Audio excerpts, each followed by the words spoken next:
Good afternoon. कैसे हैं आप सब? बढ़िया? जीवन बढ़िया चल रहा है ना? तो बहुत अच्छी बात है। तो आज हमें इंटरनल सिक्योरिटी पर बात करनी है ना, आंतरिक सुरक्षा। तो अभी तक क्या पढ़ रहे थे आप लोग? हैं? विश्व इतिहास। क्या बात है, बहुत बढ़िया। तो हैं, क्या हुआ आईआर?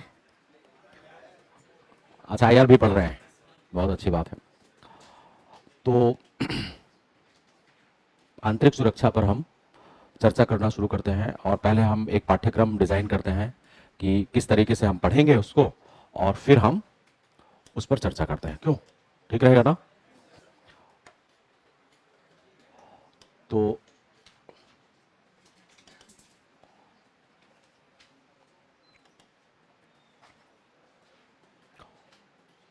इतने टॉपिक हमें आंतरिक सुरक्षा में पढ़ना है। ये टॉपिक्स हैं हमारे। सबसे पहले हम internal security meanings and approach, इसका अर्थ क्या है, आंतरिक सुरक्षा क्या होता है, उसकी पूरी विषय वस्तु के बारे में चर्चा करेंगे। और इसके बाद फिर आंतरिक सुरक्षा के लिए कौन कौन से औजार हैं हमारे पास, उपकरण हैं, जिसमें हम सिक्योरिटी फोर्सेस और उनके अधिदेश क्या क्या वो काम करते हैं, क्या क्या काम किया गया है, बेसिक स्ट्रक्चर उनके बारे में जानेंगे। फिर हम बॉर्डर मैनेजमेंट, सीमा प्रबंधन, आतंकवाद, आतंकवाद के जितने भी आयाम हैं, आंतरिक आतंकवाद, जम्मू कश्मीर में आतंकवाद, पूर्वोत्तर का उग्रवाद, नक्सलवाद, ये सब के बारे में चर्चा करेंगे। इसके बाद ऑर्गेनाइज्ड क्राइम है। ऑर्गेनाइज्ड क्राइम में जितनी भी स्थितियां हैं, तस्करी है, मनी लॉन्ड्रिंग है, ब्लैक मनी स्टोरेजेस, ये चर्चा करेंगे। और फिर हम आतंकवाद और ऑर्गेनाइज्ड क्राइम में कैसे क्लम कर रहा है आज के जमाने में, उस पर चर्चा करेंगे। मतलब यहां पर फिर आएगा एक विकास के साथ साथ कैसे आतंकवाद और ज्यादा बढ़ता चला जा रहा है, डेवलपमेंट वर्सेस ऑर्गेनाइज्ड क्राइम और टेररिज्म, इन दोनों के बारे में चर्चा करेंगे। और फिर यहां से निकल के और पहुंच जाएंगे हम कम्युनिकेशन नेटवर्क से रिलेटेड जितनी समस्याएं हैं, जैसे कि साइबर क्राइम है, साइबर वॉर है, या कम्युनिकेशन नेटवर्क कैसे अपने इंपॉर्टेंस को बढ़ाता चला जा रहा है, वो चर्चा करेंगे। और अंत में छोटा सा एक टॉपिक रहेगा, पोस्ट मॉडर्न वैल्यूज और internal security. Post modern values मतलब आज के जमाने में जो मानवीय मूल्य हैं, उनको भी आंतरिक सुरक्षा में शामिल कर लिया गया है। जैसे कि पर्यावरण है, जैसे कि मानव अधिकार है। पर्यावरण के नुकसान होने से हमारी आंतरिक सुरक्षा में क्या समस्याएं आती हैं, या कोई बायोलॉजिकल वेपन्स का यूज करता है, उससे आंतरिक सुरक्षा, या स्वास्थ्य सुविधाएं हैं, उन सब के बारे में कैसे वो इंटरनल सिक्योरिटी को नुकसान पहुंचा रहा है, इस पर थोड़ा चर्चा हम कर लेंगे। तो ये हमारे इतने टॉपिक हैं। तृतीय प्रश्न पत्र में ये शामिल है, और हर साल 4 सवाल आते हैं। 4 सवाल एक अच्छा खासी स्थिति है, मतलब 50 नंबर का सवाल यहां से आएगा, और छोटा सा टॉपिक है, बहुत ज्यादा जद्दोजहद करने की आवश्यकता यहां पर नहीं होती है, बस एक अप्रोच समझना होता है। अप्रोच समझ लिया तो सब कुछ बढ़िया हो जाएगा। अभी तक जो 4 सवाल आए हैं वो इन सभी सेगमेंट से आए। दूसरी बात, जितने भी सवाल आएंगे वो सारे यहीं से आएंगे, और बहुत ज्यादा स्ट्रगल करने की आवश्यकता यहां पर नहीं है। वो पढ़ लूं, ये पढ़ लूं, वो कर लूं, इतना कर लूं, ये सब कुछ नहीं करना है। आप सिर्फ इतना पढ़ना है, और जो आपको बुक मिली है, हमने आपको दिया हुआ है, वो पढ़ना है, और ये इसके बाद कुछ नहीं पढ़ना। अब ऐसे समझिए सब कुछ पढ़ना वर्जित है, क्योंकि सारे सवाल यहीं से आ जाएंगे, कोई बाहर से आने वाला है नहीं। तो इतनी चीजें आप पढ़ते चले जाइए और हो जाएगा। अपडेट के लिए आपको हर महीने मैगजीन में अपडेट मैं देता ही हूं, आप देखते भी होंगे। तो वो अपडेट होता है, और अपडेट भी मैं इस तरीके से कर देता हूं ताकि आपको अपने टॉपिक में जो भी अपडेशन आया है वो कहां मेंशन करना है। तो जो फॉर्मेट में आपको पहले पढ़ा चुका होता हूं, वहां पर उसे कहां मेंशन करना है वो भी मैं वहां बता रहा हूं। तो आपको कुछ करने की आवश्यकता नहीं है, सिर्फ क्या करना है, पढ़ना है। इतना जो पढ़ना है वो पढ़ते रहना है। तो इस तरीके से ये हमारा पाठ्यक्रम है, और सबसे पहले हम इस पाठ्यक्रम में शुरुआत करेंगे। पहला अध्याय है, वो है internal security meanings and approach. ये क्या है? तो सुरक्षा, अपनी सुरक्षा कर लेते हो ना आप लोग? कैसे करते हो? हैं? अपनी सुरक्षा कैसे करते हो? हैं? कैसे? अच्छा, निर्भर करता है कि किससे सुरक्षा करनी है। बिल्कुल सही बात है, ये है कि किससे सुरक्षा करनी है। तो सुरक्षा में सब कुछ आ जाता है। अपने आप को और अपने प्रभाव को बचाना, अपने मूल्यों को बचाना, सारी चीजें आते हैं। हालांकि वो डायमेंशन समय और परिस्थितियों के आधार पर बदलता रहता है। कई बार हम बीमारियों से सुरक्षा करते हैं, तो कई बार सामने हमारी किसी से लड़ाई हो जाती है, उससे सुरक्षा करते हैं। कई बार हम किताबों से अपने आप को सुरक्षित करते हैं। ज्यादातर टाइम हम अपने आप को किताबों से भी सुरक्षित करते हैं कि साहब कौन सी किताब आ गई और ये भी अब कहर आएगी, इसको भी पढ़ना पड़ेगा, ऐसा ऐसा है या नहीं है ना? नहीं। अच्छा, उनसे सुरक्षा नहीं करते, उन्हें आप आत्मसात करते हैं। उन्हें आत्मसात करके ही सुरक्षा होती है, तो उसे हमें बचना नहीं होता है, उसे हमें फील कर लेना होता है और फिर हम सुरक्षित हो जाते हैं। तो सबसे पहली बात आती है कि राष्ट्रीय सुरक्षा क्या है, और आज राष्ट्रीय सुरक्षा के डायमेंशन किस तरीके से चेंज हो रहा है। जब हम बात करें सुरक्षा की, तो सुरक्षा इसका मतलब है कि जो भी हमारे पास है अब तक संजोए गए मूल्यों की सुरक्षा, मूल्यों की सुरक्षा, इसको हम क्या कहेंगे? सुरक्षा। जो भी हमारे पास है उस सबको रक्षा करना है, हमें सबको सुरक्षित करना है। अब जो सुरक्षित करने योग्य है, ऐसा है कि कोई चीज हमें त्याग देनी है, उससे ही हमारी रक्षा हो पाएगी। अब आप कहेंगे साहब हम बीमार हो गए, उसकी रक्षा करनी है कि बीमारी बनी रहे, ऐसा नहीं। बीमारी तो आपको नुकसान पहुंचा रही है ना, तो जो रक्षित है, सुरक्षा करने योग्य है, उसकी सुरक्षा करना, जितने भी वैल्यूज हैं हमारे पास। अब प्रश्न उत्पन्न होता है कि कई बार हम अपने मूल्यों को खुद सुरक्षित करने में सक्षम होते हैं, तो यही सुरक्षा रूप धारण कर लेती है राष्ट्रीय सुरक्षा का। किसका? राष्ट्रीय सुरक्षा। तो व्यक्ति या राष्ट्र अपने आप से इतना सक्षम होता चला जाता है, वो अपने स्ट्रेंथ को, चाहे वो पॉलिटिकल हो, चाहे सोशल हो, स्ट्रैटेजिक हो, मिलिट्री हो, सभी क्षेत्रों में वो खुद अपने आप को सक्षम करता है। हर राष्ट्र की पहली मांग यही होती होगी। हर राष्ट्र क्या दूसरों के ऊपर निर्भर रहना चाहता है? वो चाहेगा कि मैं खुद से सक्षम रहूं और अपनी सुरक्षा को खुद सुनिश्चित कर सकूं, तो सबसे अच्छी बात है। तो सुरक्षा में जब एक राष्ट्र स्वयं इतना सक्षम होता है कि वो अपनी सुरक्षा को सुनिश्चित कर सकता है, तो ऐसी स्थिति को हम क्या कहेंगे? राष्ट्रीय सुरक्षा। लेकिन कई बार ऐसा हो जाता है कि वो राष्ट्र उतना सक्षम नहीं है, तो वो कुछ लोगों से, जैसे मान लीजिए कि एक व्यक्ति है जो बड़ा ही बाहुबली टाइप का है, और तो वो तो समाज में निकल जाएगा ऐसे ही, तो कोई समस्या नहीं है। रात को कहीं 12 बजे जाना है तो चल देगा, क्योंकि वो अपने आप में सक्षम है। तो अगर 2 4 6 लोग उसके पीछे आ जाएंगे तो चलो देख लेगा, है ऐसा या नहीं? अब खली को किसी सहयोगियों की आवश्यकता है क्या? कोई आवश्यकता नहीं।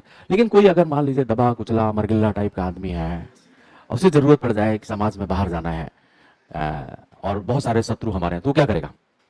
वो 2 4 10 लोगों को फोन करेगा कि भाई तुम मेरे साथ चलोगे क्या, है ना? ऐसा हो सकता है। तो एक तो तब जब एक राष्ट्र बहुत कमजोर है, वो अपनी सुरक्षा को सुनिश्चित नहीं कर सकता है, तब वो रीजनल सिक्योरिटी की मांग करता है, क्षेत्रीय सुरक्षा की। तो कई बार ऐसा भी हो जाता है कि कुछ राष्ट्र जब बहुत शक्तिशाली हो जाते हैं, तो उनके बीच में ग्रुपिंग आती है दूसरे राष्ट्रों के मूल्यों को आहत करने के लिए। तो राष्ट्रीय सुरक्षा के बाद एक सुरक्षा और आती है जिसको हम क्षेत्रीय सुरक्षा कहते हैं। क्या कहते हैं? क्षेत्रीय सुरक्षा। अब ये क्षेत्रीय सुरक्षा 2 कारणों से जन्म लेती है। एक तो कमजोर राष्ट्र क्षेत्रीय सुरक्षा को बनाएंगे। जब कमजोर राष्ट्र क्षेत्रीय सुरक्षा को बनाएंगे तो सिर्फ अपनी सुरक्षा को सुनिश्चित करना चाहेंगे, वो आक्रामक प्रवृत्ति के नहीं होंगे। तो ऐसी स्थिति को कहा जाएगा सुरक्षात्मक क्षेत्रीय सुरक्षा, है ना? सुरक्षा। अब वहीं दूसरी तरफ कुछ ऐसे शक्तिशाली राष्ट्र होंगे जो पूरी तरीके से सक्षम है, वो अगर ग्रुप बनाते हैं तो ऐसी स्थिति को कहा जाता है आक्रामक क्षेत्रीय सुरक्षा। आक्रामक क्षेत्रीय सुरक्षा। जैसे आपने फिल्मों में देखा होगा ना कि एक समूह है दबंगों टाइप का, और वो ऐसे ही घूमता रह रहा है, किसी के प्रति वैसे ही आक्रमण कर देता है, कोई भी बेवकूफियां करता रहता है, वो कौन है? आक्रामक क्षेत्रीय सुरक्षा। तो राष्ट्रीय सुरक्षा में तो एक राष्ट्र अपने मूल्यों को खुद सुरक्षित करने की कोशिश करेगा। क्षेत्रीय सुरक्षा 2 कारणों से बनती है। या तो वो बहुत कमजोर है, जैसे आप देखें सहारा के मरुस्थल के राष्ट्र, उनके पास सुरक्षा करने की क्षमता नहीं है, तो या तो वो क्या करेंगे, सब मिल करके कहेंगे साहब हम एक ऐसा रीजनल सिक्योरिटी बना लेते हैं ताकि बाहरी कोई हमारे ऊपर आक्रमण करे तो हम उसे सुरक्षित कर लेंगे। दूसरा होता है आक्रामक, जैसे कि आप नाटो को देखिए, आज तक वैसे जितनी भी रीजनल सिक्योरिटी बनी है वो आक्रामक प्रवृत्ति की बनी है। अभी सुरक्षात्मक प्रवृत्ति की रीजनल सिक्योरिटीज नहीं है, क्योंकि हमारी दुनिया में या तो राष्ट्र बहुत शक्तिशाली हैं या राष्ट्र बहुत कमजोर है, और जो मिडिल वाले राष्ट्र हैं वो अपने आप को कलेक्टिव सिक्योरिटी के अंतर्गत कर लेते हैं। उसको भी पहले आप समझ लीजिए, तब समझ पाएंगे स्थिति क्या है। एक होती है सामूहिक सुरक्षा, एक सामूहिक सुरक्षा। कई बार ऐसा हो जाता है कि हम अपने आप को सुरक्षित कर ही नहीं पाते हैं, हमारे पास बिल्कुल ही क्षमता नहीं है। अब क्या करें? हमें अपनी संप्रभुता को बचाए रखना है, लेकिन हमारे पास कोई स्टेबल, कोई स्ट्रेंथ नहीं है। हम सिर्फ अपने राष्ट्र के जीवन यापन को किसी तरीके से चला रहे हैं, वो भी दूसरों पर निर्भर है। अधिकतर अफ्रीकी सहारा के मरुस्थल के राष्ट्र ऐसे ही हैं। तो वो क्या करते हैं कि अपनी सुरक्षा को किसी समूह के साथ सौंप देते हैं। आप किस समूह के साथ सौंपेंगे? जो उनके ऊपर आक्रमण ना कर सके, जो आक्रामक प्रवृत्ति का ना हो। ऐसी स्थिति तो यूनाइटेड नेशंस ही प्रोवाइड करेगा। जैसे हमारे पास सिक्योरिटी काउंसिल के तत्वाधान में एक कलेक्टिव सिक्योरिटी है, तो वो राष्ट्र सिक्योरिटी काउंसिल के समक्ष अपने आप को समर्पित कर देगा, साहब हमारी सुरक्षा तो आप ही करो, क्योंकि हमारे पास अपनी सुरक्षा करने के लिए कोई मादा नहीं है। तो जो बहुत कमजोर राष्ट्र हैं वो किस पर निर्भर हो जाएंगे? वो इनके ऊपर निर्भर हो जाएंगे। तो ऐसे एक राष्ट्र अपनी सुरक्षा को सुनिश्चित करने के लिए कितने डायमेंशन एक्सेप्ट करता है? 3। सबसे पहली पसंद उसकी क्या होगी? हर राष्ट्र यही चाहेगा कि मैं अपनी सुरक्षा, व्यक्ति भी तो यही चाहता है। आप लोग चाहते हैं किसी और पर निर्भर होना? नहीं ना। खुद से हम इतने सक्षम हो कि अपनी सुरक्षा को, सुरक्षा का मतलब सैन्य सुरक्षा ही नहीं होता है। सुरक्षा का मतलब लोकतंत्र की सुरक्षा, मानवीय मूल्यों की सुरक्षा, अपनी संस्कृति की सुरक्षा, सब कुछ। तो हम क्या चाहेंगे कि हम अपनी सुरक्षा को खुद सुनिश्चित करें। लेकिन जब हमें ऐसा लगेगा कि नहीं, हम उतने सक्षम नहीं है, तो होशियारी किस बात में है कि आप रीजनल सिक्योरिटी बनाएं। रीजनल सिक्योरिटी में या तो सुरक्षात्मक हो सकती है या आक्रामक। नाटो, सीटो, सेंटो, वार्सा पैक्ट, अंजुस, अंजुस हुआ करता था ऑस्ट्रेलिया, न्यूजीलैंड और यूएस का, एक अभी भी है लेकिन थोड़ा सुसुप्त अवस्था में पड़ा हुआ है। ये सब आक्रामक प्रवृत्ति के रीजनल ऑर्गेनाइजेशन हुआ करते थे, जिनमें से वार्सा पैक्ट अभी नहीं है क्योंकि यूएसएसआर कोलैप्स कर गया था। नाटो अभी है, वो आप देखते ही होंगे। सीटो अभी है, सेंटो, वार्स और ये अंजुस, ये सब सुसुप्त अवस्था में, लेकिन नाटो अभी एक्टिव स्थिति में है। और नाटो का परिणाम आप देख ही रहे हैं कि यूक्रेन और रशिया का युद्ध जो चल रहा है, उसका एक कारण नाटो भी है। तो इस तरीके से एक देश अपनी सुरक्षा को सुनिश्चित करता है। अब सुरक्षा का डायमेंशन हमेशा बढ़ता चला जाता है। सुरक्षा करने का तरीका ये हो गया, सुरक्षा का डायमेंशन हमेशा बढ़ता चला जाएगा। वैसे इन पॉइंट्स को थोड़ा थोड़ा लिख लो आप, ज्यादा अच्छा रहेगा। कैसा रहेगा? अच्छा रहेगा। ये सब बोर्ड में जितना मैं लिखूं वो लिखते जाना है ना? और वो तो बनाते ही जाते हो कि नहीं बनाते हो आप? शाबाश, लिख लो फिर आप। सुरक्षा, सुरक्षा पॉइंट बना लेना सुरक्षा करके, और फिर मैं पॉइंट वाइज बताता जाऊंगा। सुरक्षा अर्थात अर्थात किसी भी राष्ट्र के द्वारा, किसी भी राष्ट्र के द्वारा अब तक संजोए गए मूल्यों की रक्षा, अब तक संजोए गए मूल्यों की रक्षा।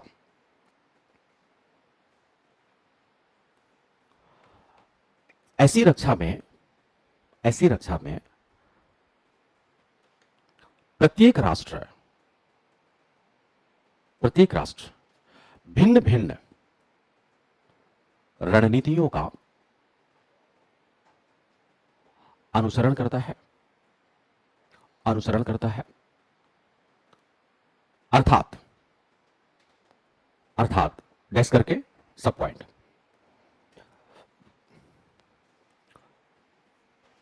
जब एक राष्ट्र अपनी सुरक्षा स्वयं करने में सक्षम होता है और वह सुरक्षा के लिए संसाधनों का विकास करता है,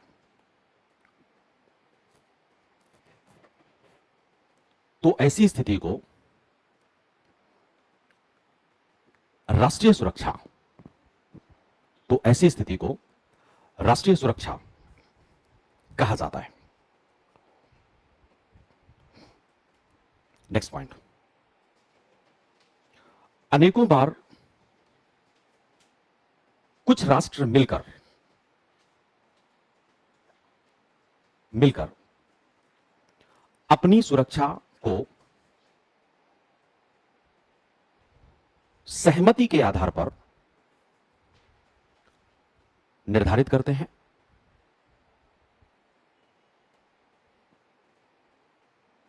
ऐसी सुरक्षा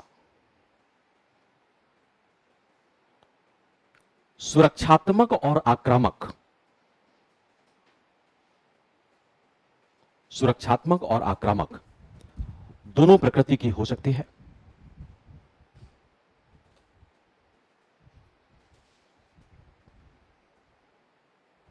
नाटो, सीटो, सेंटो, वार्सा पैक्ट जैसी क्षेत्रीय सुरक्षाएं इसके उदाहरण हैं। सुरक्षाएं इसके उदाहरण हैं। तीसरा पॉइंट,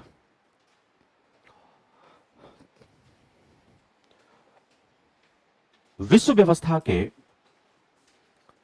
व्यवस्था के वर्तमान दौर में संयुक्त राष्ट्र संघ की सुरक्षा परिषद के नेतृत्व में एक सामूहिक सुरक्षा का गठन किया गया है जो विभिन्न ऐसे राष्ट्रों की सुरक्षा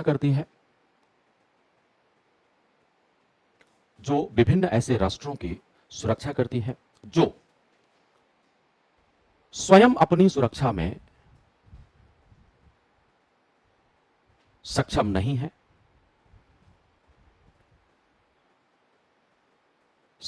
है अथवा वहां मानवीय मूल्यों के विरुद्ध अपराध होते हैं,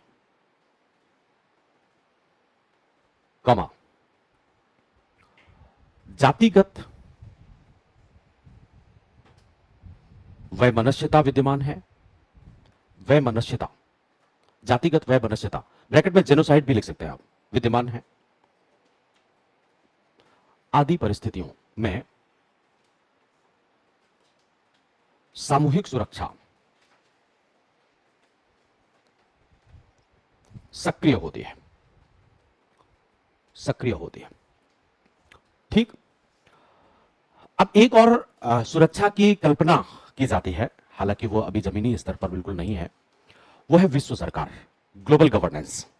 तो ग्लोबल गवर्नेंस में क्या होगा कि विश्व सरकार, इसमें राष्ट्रीय हितों के आधार पर प्रतिस्पर्धा नहीं रहेगी जब समाप्त हो जाएगी, और संप्रभु सीमाएं बैरियर नहीं होंगी।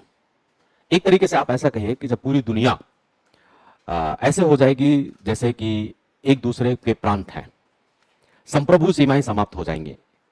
भारत ऐसे होगा जैसे यूनाइटेड नेशंस का एक प्रोविंस है, प्रांत है, और राष्ट्रीय हितों को लेकर के कोई कॉन्फ्लिक्ट नहीं होगा। एक बाजार की कल्पना की जाएगी, यहां प्रत्येक राष्ट्र अपने मूल्यों को सुरक्षित करने में सक्षम होगा, किसी तरीके का कोई बैरियर नहीं होगा। तो ऐसी स्थिति विश्व सरकार को, एक ग्लोबल गवर्नमेंट होगी, विश्व स्तर पर एक सरकार होगी, और संपूर्ण दुनिया में वही सरकार व्यवस्था बनाने में सक्षम होगी। तो ये अभी कहीं दूर दूर तक दिखाई नहीं दे रही है विश्व सरकार की अवधारणा। तो जैसे विश्व व्यवस्था जो अभी तक डेवलप होती आई है, 6 स्टेजेस अभी हमने देखे हैं। उन 6 स्टेजेस आपको जानने की कोई आवश्यकता नहीं है विश्व के। इस समय इसके बाद 3 स्टेजेस और कल्पना किए गए हैं कि अगर कभी दुनिया में युद्ध हो जाए और पूरी तरीके से सब कुछ नष्ट हो जाए तो क्या कंडीशंस बनेंगे, तब फिर राष्ट्रीय सुरक्षा को कैसे सुनिश्चित किया जाएगा। तो वो एक स्टेप और आएंगे आगे, कल्पना है वो अभी, और उसमें से फिर 2 स्टेप मैंने और जोड़े हैं।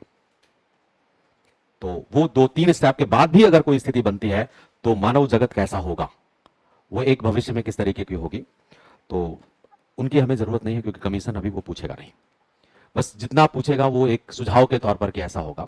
तो ये क्लैरेंसिन जैसे विद्वानों ने एक कंसेप्ट दिया था कि हमें विश्व सरकार को या ग्लोबल ऑर्गेनाइजेशन को इतना मजबूत करना चाहिए, इतना सक्षम करना चाहिए कि वो दुनिया के देशों को अपने नियमों के आधार पर कानून व्यवस्था बनाने में सक्षम हो। लेकिन अभी तक यूनाइटेड नेशंस इतना सक्षम तो हो नहीं पाया, कितने साल बीत गए। तो अभी कलेक्टिव सिक्योरिटी भी मजबूत नहीं हो पाई। कलेक्टिव सिक्योरिटी अगर मजबूत हो गई होती तो क्या यूक्रेन और रशिया वॉर हो पाता, या कोई भी युद्ध जो हो रहे हैं आज, कलेक्टिव सिक्योरिटी उनको रेगुलेट कर लेती, लेकिन ऐसा नहीं है। तो इसे सिर्फ आप एक कल्पना माने, अभी दुनिया में ये कहीं दिखाई नहीं दे रही। मतलब एक राष्ट्र अपने मूल्यों की सुरक्षा को सुनिश्चित करने के लिए कितने डायमेंशंस को अपना सकता है। सबसे पहली पसंद उसकी यह है, दूसरी पसंद उसकी यह है, तीसरी पसंद उसकी यह है, चौथी पसंद उसकी यह है, मजबूरी में। तो जब हम किसी तरीके से सक्षम नहीं है अपना काम करने में, तो मजबूरी में हम क्या अपनाते हैं कि चलो साहब अपने आप को हम सरेंडर कर देते हैं और आगे काम करते हैं। अब प्रश्न उत्पन्न होता है कि आज का सुरक्षा का दायरा किस तरीके से बढ़ रहा है। पहले क्या होता था शुरुआती दौर में कि सीमाओं की सुरक्षा ही राष्ट्रीय सुरक्षा मान लिया जाता था, कि हम अपने सॉवरेन बाउंड्रीज को या सीमाओं को रक्षित कर लेंगे, वही राष्ट्रीय सुरक्षा है। देश के अंदर क्या चल रहा है क्या नहीं चल रहा है, यह कानून व्यवस्था का मामला होता था। लेकिन अब धीरे धीरे धीरे धीरे राष्ट्रीय सुरक्षा का दायरा बढ़ता चला जा रहा है। तो हम थोड़ा सुरक्षा के आयामों पर चर्चा कर लेते हैं। सुरक्षा के आयाम या सुरक्षा की व्यापकता के आयाम या व्यापकता। तो सबसे पहले सीमाओं की सुरक्षा ही महत्वपूर्ण हुआ करती थी और उसकी रक्षा करने के लिए सैन्य शक्ति का ही प्रयोग किया जाता था। तो पहले शुरुआती दौर में क्या होता था कि राष्ट्रीय जहां नाम सुरक्षा का आ जाए वहां तुरंत हमारा दिमाग कहां चला जाता था, डिफेंस, है ना। सुरक्षा मतलब कहां, डिफेंस। क्योंकि एक दृष्टिकोण हुआ है रियलिस्टिक अप्रोच। रक्षा को रियलिस्टिक अप्रोच के आधार पर डिजाइन किया जाता था। रियलिस्टिक अप्रोच कहता है कि मानव स्वभाव एक बहुत ही ईर्ष्यालु टाइप का है। ईर्ष्यालु है, डरपोक है, महत्वाकांक्षी है, भयग्रस्त है, ऐसा मनुष्य का स्वभाव है ऐसा या नहीं है? आप लोग डरते हैं? कौन कह रहा था नहीं डरते? ऐसा नहीं होता है मुन्ना, डर सबको लगता है। डर है, ईर्ष्या है आपको किसी से, है, द्वेष है, लालच है, सब कुछ है। मनुष्य प्रकृति से बहुत ही लालची, महत्वाकांक्षी, ईर्ष्यालु, द्वेष, सारी चीजें हैं। ये यथार्थवादी कहते हैं। अब आप कहेंगे साहब है सब, तो आगे क्यों नहीं निकल करके आता है? क्योंकि समाज के नियम, कानून, नैतिकता, संस्कृति, मानवीयता ने आपके इन नकारात्मक तत्वों को दबा रखा है, ठीक है, इसलिए वो उजागर नहीं हो पाते। आप बहुत ही मतलब कुंठित होकर के अपनी उस चोरी करना मनुष्य की प्रकृति है, हाँ, ह्यूमन टेंडेंसी है। लेकिन कानून व्यवस्था और संस्कारों ने आपको कितना दबा दिया है? नहीं। फिर भी अब कोई कहता है कि साहब ऐसा है कि 100-200 रुपए मिलेंगे तो नहीं उठाएंगे हम। अब 2-3-4 करोड़ मिल जाए तो डिपेंड करता है कि कौन किस नियति का है और कहां तक जाकर के, लेकिन टूटेगा जरूर। ऐसा है या नहीं है? तो हर मनुष्य की प्रवृत्ति ऐसी है। कोई कहते हैं साहब हम ऐसा है कि बहुत ही साधुवत प्रवृत्ति के व्यक्ति हैं और हम अकेले जीवन व्यतीत करेंगे, कोई विवाह नहीं करेंगे, ये नहीं करेंगे, और मेनका आ जाए तो समस्या है कि नहीं है? अब कहां जाए भाई साधु, अब आप कैसे? तो सब मनुष्य, यही यथार्थवाद है। रियलिस्टिक अप्रोच क्या है कि प्रत्येक व्यक्ति के अंदर इंद्रियां हैं, हमारे अंदर, सबके अंदर इंद्रियां हैं ना। अब वो इंद्रियों को हम कितना नियंत्रित कर पाते हैं वो हमारी कैपेसिटी पर डेवलप करता है, और जितना नियंत्रित कर पाएंगे वो हमारे समाज पर निर्भर करता है कि हमारे समाज ने हमको कितना नियंत्रित करना सिखाया है। तो शुरू में क्या होता था, जब सुरक्षा के बारे में हम सोचते थे तो हमारे पास अप्रोच होता था यथार्थवाद, रियलिस्टिक। और यथार्थवाद कहता है एक संकीर्ण, ये सिर्फ शक्ति पर विश्वास करता है, शक्ति पर, और शक्ति से हम सीमा की सुरक्षाओं को करते हैं, सीमा सुरक्षा। तो पहले हमारे लिए राष्ट्रीय सुरक्षा का आशय सिर्फ क्या था? सीमाओं की रक्षा। प्रत्येक देश अपनी सीमाओं की रक्षा के लिए सेना तैनात करता था। देश के अंदर क्या चल रहा है क्या नहीं चल रहा है ये मायने नहीं रखता था। लेकिन इसके बाद थोड़ा और आगे बढ़े तो राष्ट्रीय सुरक्षा का दायरा बढ़ा, और यह हुआ कि ऐसा है कि हमें अपनी संस्थाओं को भी रक्षा करनी है। हमारी वैधानिक संस्थाएं हैं, हमारा पार्लियामेंट हाउस है, हमारा संघ लोक सेवा आयोग है, जो भी व्यवस्थाएं चल रही हैं उनकी रक्षा भी हमें करना है। तो संरचनात्मक सुरक्षा का डायमेंशन आया। अब सुरक्षा का आयाम बढ़कर के कहां तक हो गया? देश के अंदर। देश के अंदर हम सुरक्षा सोचना शुरू कर दिया कि नहीं, हमें अपनी संरचनाओं को भी सुरक्षित करना है। इस अप्रोच को रख दिया गया संरचनात्मक सुरक्षा। तो आज आप देखते होंगे कि जो भी इंफ्रास्ट्रक्चर है वो कैसे होने चाहिए। कई बार राजनीतिक दलों में अभी बातें उठती रहती हैं कि लोकतंत्र की रक्षा होनी चाहिए। ऐसा होता है या नहीं होता है? तो भाई लोकतंत्र का खतरा होगा तभी तो ऐसा उठता है। अब किसी को लगता होगा लोकतंत्र को खतरा है तो उसकी रक्षा की जानी चाहिए। और कैसे रक्षा की जाए? अब हथियार लेकर के तो आप लोकतंत्र की रक्षा नहीं करेंगे। लोकतंत्र की रक्षा करने के लिए कुछ अलग उपकरण है। तो जितने भी हमारे इंस्टीट्यूशंस हैं, कॉन्स्टिट्यूशन, कॉन्स्टिट्यूशनल बॉडीज, इनकी सुरक्षा करने का दायित्व भी राष्ट्रीय सुरक्षा में शामिल कर लिया गया। इसके बाद हुआ कि ऐसा है कि सैनिक स्तर पर विवाद उत्पन्न नहीं होते हैं अंतरराष्ट्रीय जगत में, अब आर्थिक, सामाजिक, राजनीतिक, इन सब पर विवाद उत्पन्न होते हैं। तो हमें एक उदारवादी दृष्टिकोण डेवलप करना चाहिए ताकि दुनिया के सभी देश अंतरराष्ट्रीय सहयोग स्थापित कर सकें और सहयोग के आधार पर विवादों का समाधान किया जा सके। तो अंतरराष्ट्रीय सहयोग को भी राष्ट्रीय सुरक्षा का दायरा बना लिया गया। तीसरा अप्रोच आया उदारवादी। उदारवादी कहता है कि अंतरराष्ट्रीय सहयोग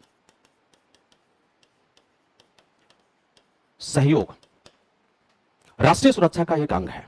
अभी अंतरराष्ट्रीय सहयोग कैसे, जैसे आप अभी भारत ने इस डायमेंशन का कितना बहुत ही बारीकी से प्रयोग किया और बहुत ही सफल प्रयोग किया। रूस यूक्रेन युद्ध के दौरान पूरी दुनिया का भारत के ऊपर दबाव था कि भारत यूक्रेन युद्ध का क्रिटिक करे। किसकी क्रिटिक करे? रूस की आलोचना करे भारत।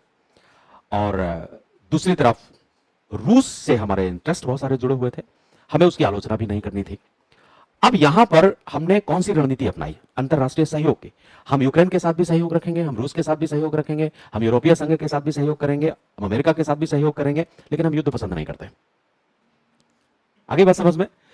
तो अब आपने कहा कि साहब हमारे सारे डिप्लोमेटिक रिलेशन सबके साथ रहेंगे, लेकिन हम युद्ध पसंद नहीं करते। और आपका स्टेटस इतना बड़ा हो गया कि कोई भी देश क्या आपके ऊपर आर्थिक प्रतिबंध लगा पाया? नहीं तो क्या हो सकता था? पश्चिमी यूरोप आपके साथ आर्थिक प्रतिबंध लगा देता, यूएस आपके साथ आर्थिक प्रतिबंध, लेकिन आपका ग्राफ इतना ऊपर बढ़ गया कि अगर यूएस आपके ऊपर आर्थिक प्रतिबंध लगाता तो उसकी अर्थव्यवस्था कैसे चलती, या यूरोप आपके ऊपर आर्थिक प्रतिबंध लगाता तो उसकी अर्थव्यवस्था कैसे चलती?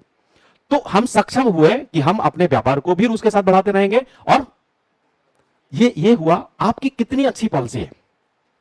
जैसे हमारी नॉन अलाइन मूवमेंट पॉलिसी है, आप उस नॉन अलाइन मूवमेंट पॉलिसी को कितना मजबूती से रख सकते हैं, यह भी अब राष्ट्रीय सुरक्षा का दायरा है। राष्ट्रीय सुरक्षा के तहत अंतरराष्ट्रीय स्तर पर सहयोग को विकसित करना, आज राष्ट्रीय सुरक्षा, कोई देश ऐसा होता है जो अंतरराष्ट्रीय स्तर पर सहयोग प्राप्त ही नहीं कर पाता।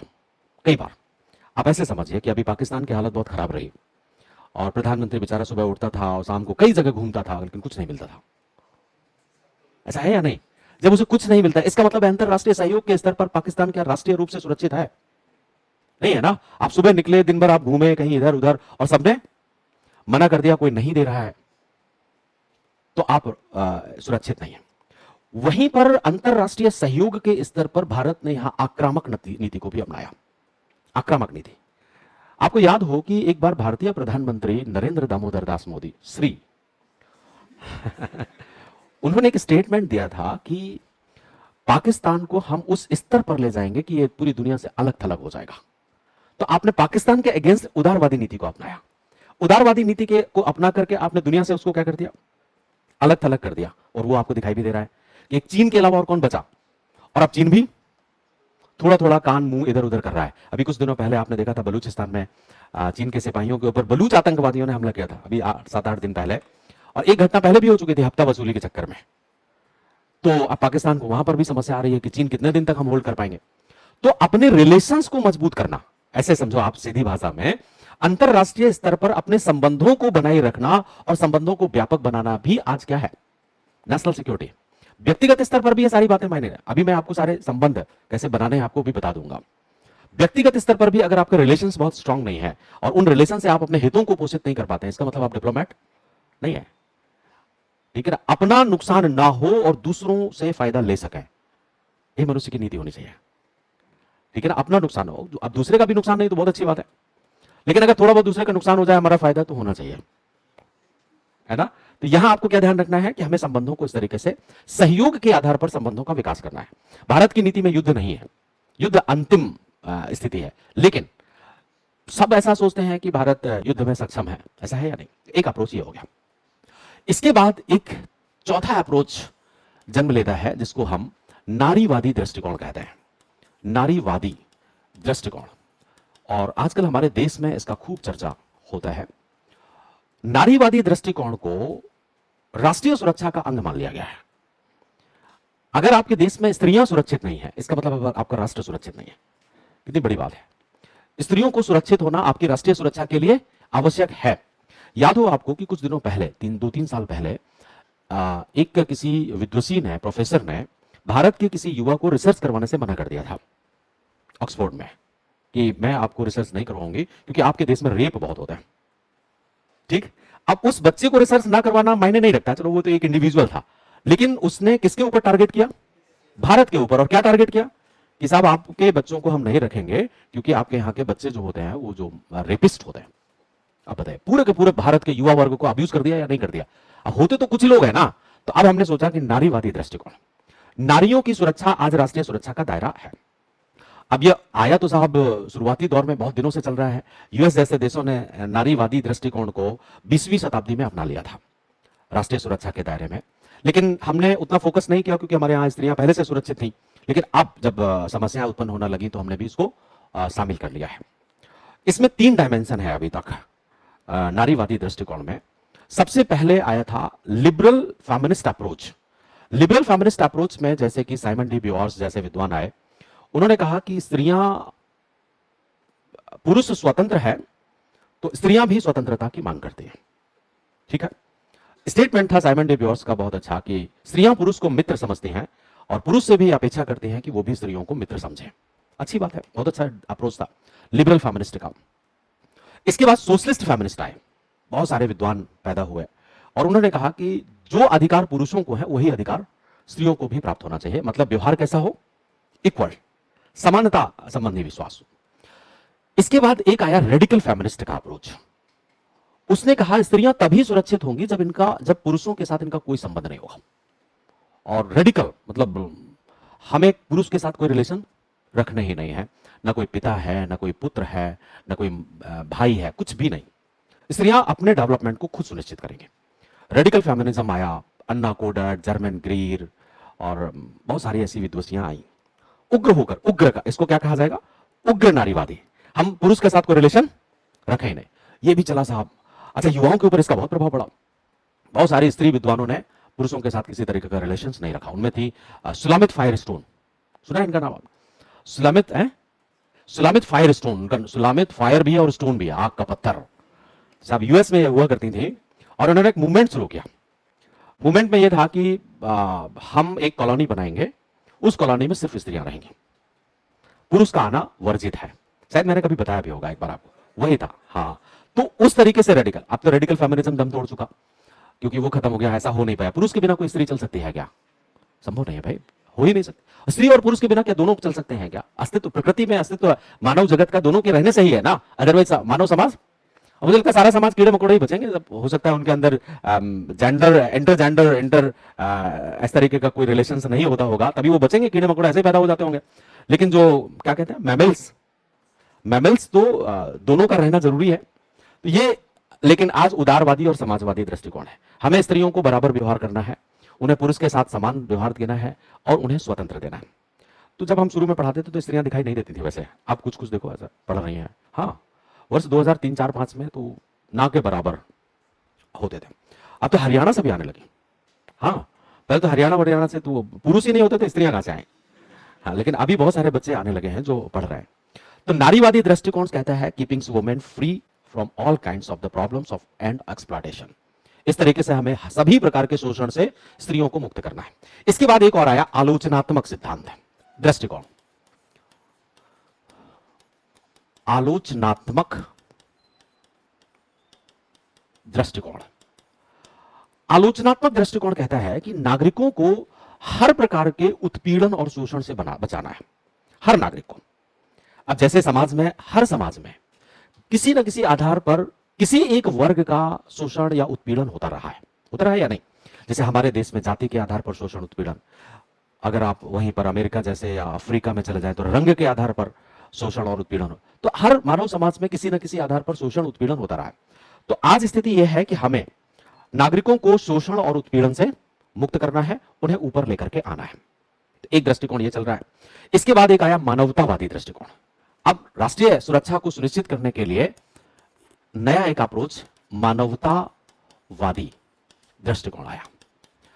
यह कहता है कि एक राष्ट्र का यह दायित्व है कि वो अपने समाज में हर प्रकार की हताशा, निराशा, भूख, बीमारी से मुक्त रखे। मतलब जितनी भी चीजें ये बनी हुई हैं जो मानवीय जीवन के लिए जरूरी है, बेसिक नीड्स राज्य का दायित्व है। अगर वो अपने समाज में बेसिक नीड को नहीं पैदा कर पाता है तो इसका मतलब है वो राष्ट्र सुरक्षित नहीं है। मतलब भूख, बीमारी, अवसाद, हरासा, हताशा, निराशा, इन सबसे मुक्त करना है। आप लोग तो नहीं होते हैं ना हताश, निराश, डिप्रेशन, डिस्पायर, ऐसा कुछ नहीं होते हैं। तो भूख, बीमारी, फ्रस्ट्रेशन, इन सबसे मुक्त हैं आप। हाँ, तो इसका मतलब आप विकसित देश में रह रहे हैं, है ना, आप अच्छे देश में रह रहे हैं, क्योंकि आपके अंदर कोई फ्रस्ट्रेशन नहीं है, कोई डिस्पायर नहीं है। इन सबसे मुक्त रखना एक राष्ट्र का दायित्व है। वैसे हमारे देश में कोई फ्रस्ट्रेट पहले से भी नहीं होता था, ऐसा है कि नहीं? डिप्रेशन, विप्रेशन, स्ट्रेस, तनाव, ये सब होता था क्या? अब दूसरों को देख देख करके होने लगा है। हाँ, नहीं तो पहले कहा, हमारे यहाँ ग्रामीण समाज है हमारा, 60-65% लोग अभी भी गांव में रहते हैं। तो जैसे ही कुछ थोड़ा बहुत होता था तो जाकर के गांव में चौपाल होता था, वहां बैठ गए, सारा फ्रस्ट्रेशन, डिस्पायर, सब कुछ दूर हो जाता था वहीं पर। ऐसा होता था या नहीं होता? तो हम सोच ही नहीं पाते थे। बोर शब्द का हिंदी नहीं है, क्योंकि बोर हम होते ही नहीं, ठीक है। अब धीरे धीरे होने लगे हैं। तो ये स्थिति है। इसके बाद आज एक और आया है, 7वां दृष्टिकोण, जिसको पर्यावरणीय दृष्टिकोण कहा जाता है। पर्यावरणीय दृष्टिकोण, इसमें हीट स्ट्रेस का आकलन किया गया है। हीट स्ट्रेस, बढ़ रही गर्मी और जलवायु या पर्यावरण के परिवर्तन से मानवता को नुकसान हो रहा है। आप ऐसे देखें कि ग्लोबल जीडीपी का, विश्व स्तर पर जीडीपी का लगभग 3.5% नुकसान होता है हीट स्ट्रेस के कारण से। कैसे होता है? जैसे बहुत अफरात गर्मी पड़ी है तो आपको काम करने में मन लगता है? अफरात गर्मी है, अब आप एयर कंडीशन में बैठ जाए, चलो ठीक है, लेकिन एयर कंडीशन कितने प्रतिशत लोगों के पास हैं? और एयर कंडीशन भी तो हीट जनरेट कर रहा है ना, उससे तो और नुकसान हो रहा है। हीट स्ट्रेस के कारण से ग्लोबल जीडीपी को 3-3.5% का नुकसान हो रहा है। हमारी वर्किंग एबिलिटी, अगर हम सर्दियों में काम करें तो हम 12 घंटे 13 घंटे आराम से काम कर लेते हैं, कोई समस्या नहीं। और गर्मियों में गर्मी का स्तर बढ़ता चला जा रहा है। तो एक तो वर्किंग कैपेसिटी हमारी कम हो जाती है गर्मी में। दूसरा, अभी आप देख लीजिए, ये सब अगर अवलांचेस आ रहे हैं, अगर लैंडस्लाइड हो रहे हैं, तो कोई ना कोई कारण, अभी मैंने सुना है अंटार्कटिका में 2 बड़े बड़े ग्लेस आइसबर्ग टूटे हैं। अगर वो टूटे हैं तो कोई ना कोई समस्या है ना। अब वो टूट करके कभी बह करके हिंदुस्तान आ जाए तो ऐसा तो नहीं होगा ना? आएंगे, इक्वेटर की तरफ ही तो आएंगे ना धीरे धीरे आकर के। तो ये सब टूटते जा रहे हैं, तो मैंने सुना है कि बहुत सारे देश डूब जाएंगे कुछ दिनों बाद। अंडमान डूब जाएगा कब, कितने दिनों में? ठीक है, तो अभी तो फिलहाल नहीं डूबेगा ना। तो ये हीट स्ट्रेस इन्वायरमेंट एक अप्रोच है। अब आप ये देखिए कि ये सारे दृष्टिकोण शामिल हो गए हैं राष्ट्रीय सुरक्षा। तो राष्ट्रीय सुरक्षा व्यापक हो गया ना, कुछ बचा अभी कि जहां राष्ट्रीय सुरक्षा नहीं है। अब इन सभी को राष्ट्रीय सुरक्षा के अंतर्गत शामिल कर लिया गया है, अर्थात एक राष्ट्र का दायित्व है कि वो अपनी सीमाओं को तो सुरक्षित रखे ही रखे, प्लस अपने इंफ्रास्ट्रक्चर, जो कॉन्स्टिट्यूशनल बॉडीज हैं आपके, उनकी रक्षा करे, अंतरराष्ट्रीय सहयोग को विकसित करे। अगर आपकी डिप्लोमेसी और विदेश नीति सुरक्षित नहीं है ना, तो भी आप सुरक्षित नहीं है। स्त्रियों की सुरक्षा करे, आलोचनात्मक दृष्टिकोण से किसी भी तरीके का अमानवीय दृष्टिकोण को समाप्त करे, मानवतावादी दृष्टिकोण हो, हर प्रकार की हताशा, निराशा, भूख, बीमारी से उसको मुक्त रखा जाए, इन्वायरमेंट प्रोटेक्ट हो, ठीक है ना। अच्छा, पुरुषों की सुरक्षा नहीं है राष्ट्रीय सुरक्षा में? है, नारियों को स्पेशल हम थोड़ा एम्फेसिस देते हैं, बाकी यहां सब जगह पुरुषों की भी है, तो आप बिल्कुल निराश ना हो। हताशा, निराशा, भूख, बीमारी से पुरुषों की भी रक्षा होगी, ठीक है ना। तो इतने सारे आयाम आज हैं। इसका मतलब है कि राष्ट्रीय सुरक्षा में सब कुछ शामिल है। कुछ बचा राष्ट्रीय सुरक्षा में कि कौन कौन सी चीजें आई हैं, तो एक एक लाइन में आप लिख लो, कैसा रहेगा? वैसे तो आपको ध्यान रखना चाहिए इतने में ही, लेकिन फिर भी एक एक लाइन में आप लिख लो। राष्ट्रीय हेडिंग क्या बनाएंगे? राष्ट्रीय सुरक्षा के आयाम एवं व्यापकता। राष्ट्रीय सुरक्षा के आयाम एवं व्यापकता। फर्स्ट पॉइंट, सर्वप्रथम सीमाओं की रक्षा को ही राष्ट्रीय सुरक्षा माना जाता था और इसके लिए सैन्य शक्ति का अर्जन करना या सैन्य शक्ति को प्राप्त करना राष्ट्रीय सुरक्षा की अनिवार्य मांग थी।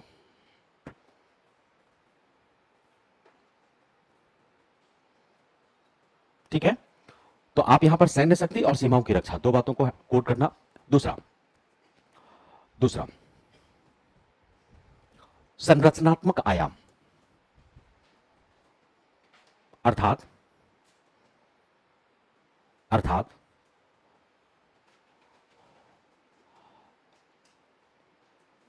शासन की संरचनाओं, संविधान, संवैधानिक ढांचों आदि की सुरक्षा।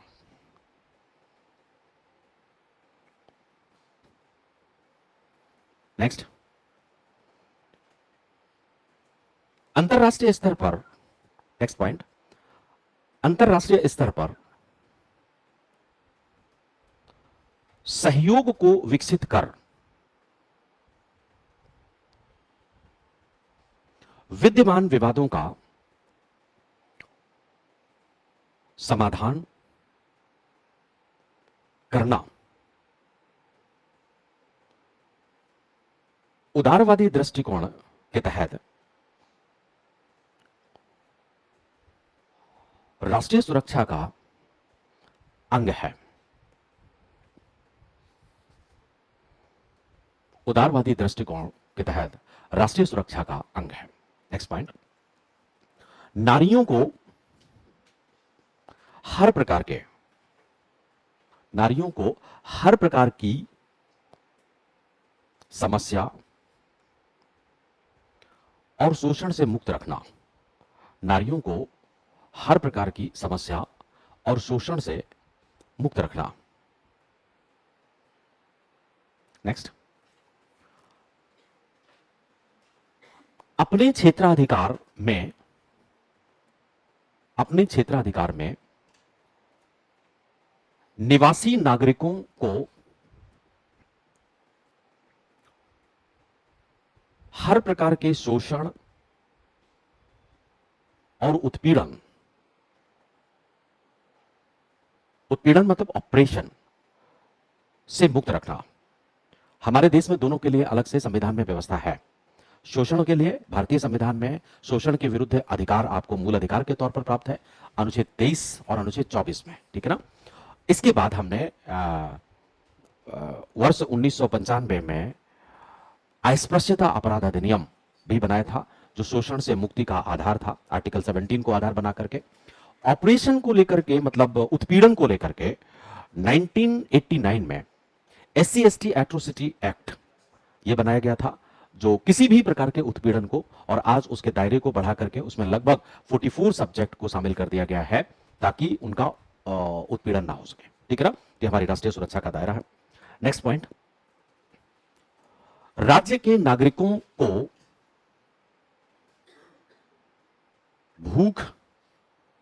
भूख, बीमारी, अवसाद, हताशा और निराशा से मुक्त रखना आज राष्ट्रीय सुरक्षा का अपरिहार्य,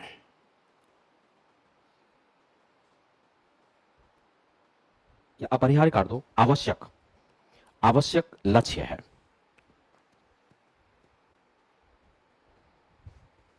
नेक्स्ट पॉइंट, बढ़ रहे हीट स्ट्रेस ने लोगों की कार्यक्षमता को कम किया है, विगत कुछ दशकों से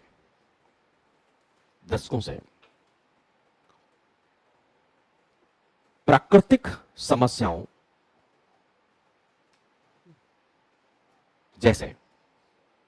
जैसे भूस्खलन, हिमस्खलन,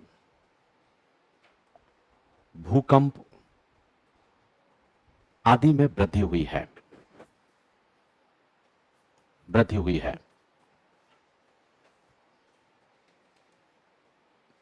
जिससे सुरक्षा सुरक्षा या जिससे मानव सुरक्षा पर नकारात्मक प्रभाव पड़े हैं। अतः पर्यावरण की रक्षा राष्ट्रीय सुरक्षा का महत्वपूर्ण आयाम है। ठीक है, अब बात आती है कि राष्ट्रीय सुरक्षा में बाधा कैसे उत्पन्न होती है, कौन कौन बाधा उत्पन्न होता है, राष्ट्रीय सुरक्षा को सुनिश्चित करने के स्तर कितने हैं। तो कोई भी देश, भारत सहित दुनिया का कोई भी देश राष्ट्रीय सुरक्षा की रणनीति तैयार करने में 3 स्तरों पर विचार करता है। एक तो सबसे पहले ये आंतरिक स्तर हो गया, आंतरिक, यहां पर हमें चर्चा करनी होती है कि हम किस तरीके से अपने आप को ठीक करें। इसके बाद परिधि, जिसमें आप पड़ोसी देशों से उत्पन्न होने वाले संकट, और फिर वैश्विक स्तर पर उत्पन्न होने वाले संकट, वैश्विक है। अब एक राष्ट्र को या तो राष्ट्र के अंदर ही शत्रु विद्यमान होंगे, समस्याएं विद्यमान होंगी, कमजोरियां विद्यमान होंगी, जिससे वो अपनी सुरक्षा को सुनिश्चित नहीं कर पाएगा या उसे बाधा उत्पन्न होगी, या फिर पड़ोसी देशों के द्वारा आपको कोई ना कोई तनाव दिया जाएगा, उससे भी आपकी सुरक्षा बाधित होगी, या फिर विश्व शक्तियों के द्वारा, दुनिया के देशों के द्वारा आपको समस्या में डाला जाएगा, है ना। मतलब हम अपनी राष्ट्रीय सुरक्षा को सुनिश्चित करने में 3 स्तरों पर ध्यान रखते हैं। 3 स्तर कैसे? अब भारतीय परिप्रेक्ष्य में अगर इन तीनों स्तरों को देखा जाए, भारत की राष्ट्रीय सुरक्षा की सुरक्षा, तो एक हो गया सबसे पहले वैश्विक आयाम, एक हो गया क्षेत्रीय आयाम, और एक हो गया आंतरिक आयाम। राइट, ये होता है। अब वैसे तो अंतरराष्ट्रीय संबंध में आपने वैश्विक आयाम और क्षेत्रीय आयाम को पढ़ा, वहां पर देखा कि दुनिया के देश हमारी सुरक्षा को कैसे बाधित करते हैं और क्या काम करते हैं। लेकिन मैं थोड़ा सा चर्चा आपको कर देता हूं। जैसे वैश्विक आयाम क्या करता है, हमें मेजर फोकस करना है कहां पर, यहां आंतरिक सुरक्षा पर। लेकिन यहां दुनिया के देशों ने हमारी आंतरिक सुरक्षा को कैसे नुकसान पहुंचाया। जैसे वैश्विक आयाम में 2 भागों में हम बांट लेते हैं, विश्व की महाशक्तियां और विश्व के संगठन, ग्लोबल ऑर्गेनाइजेशन। वैश्विक शक्तियां वो कैसे आपको नुकसान पहुंचाती हैं, और दूसरा, ये क्या ऐसे हो रहा लगता है, वैश्विक संगठन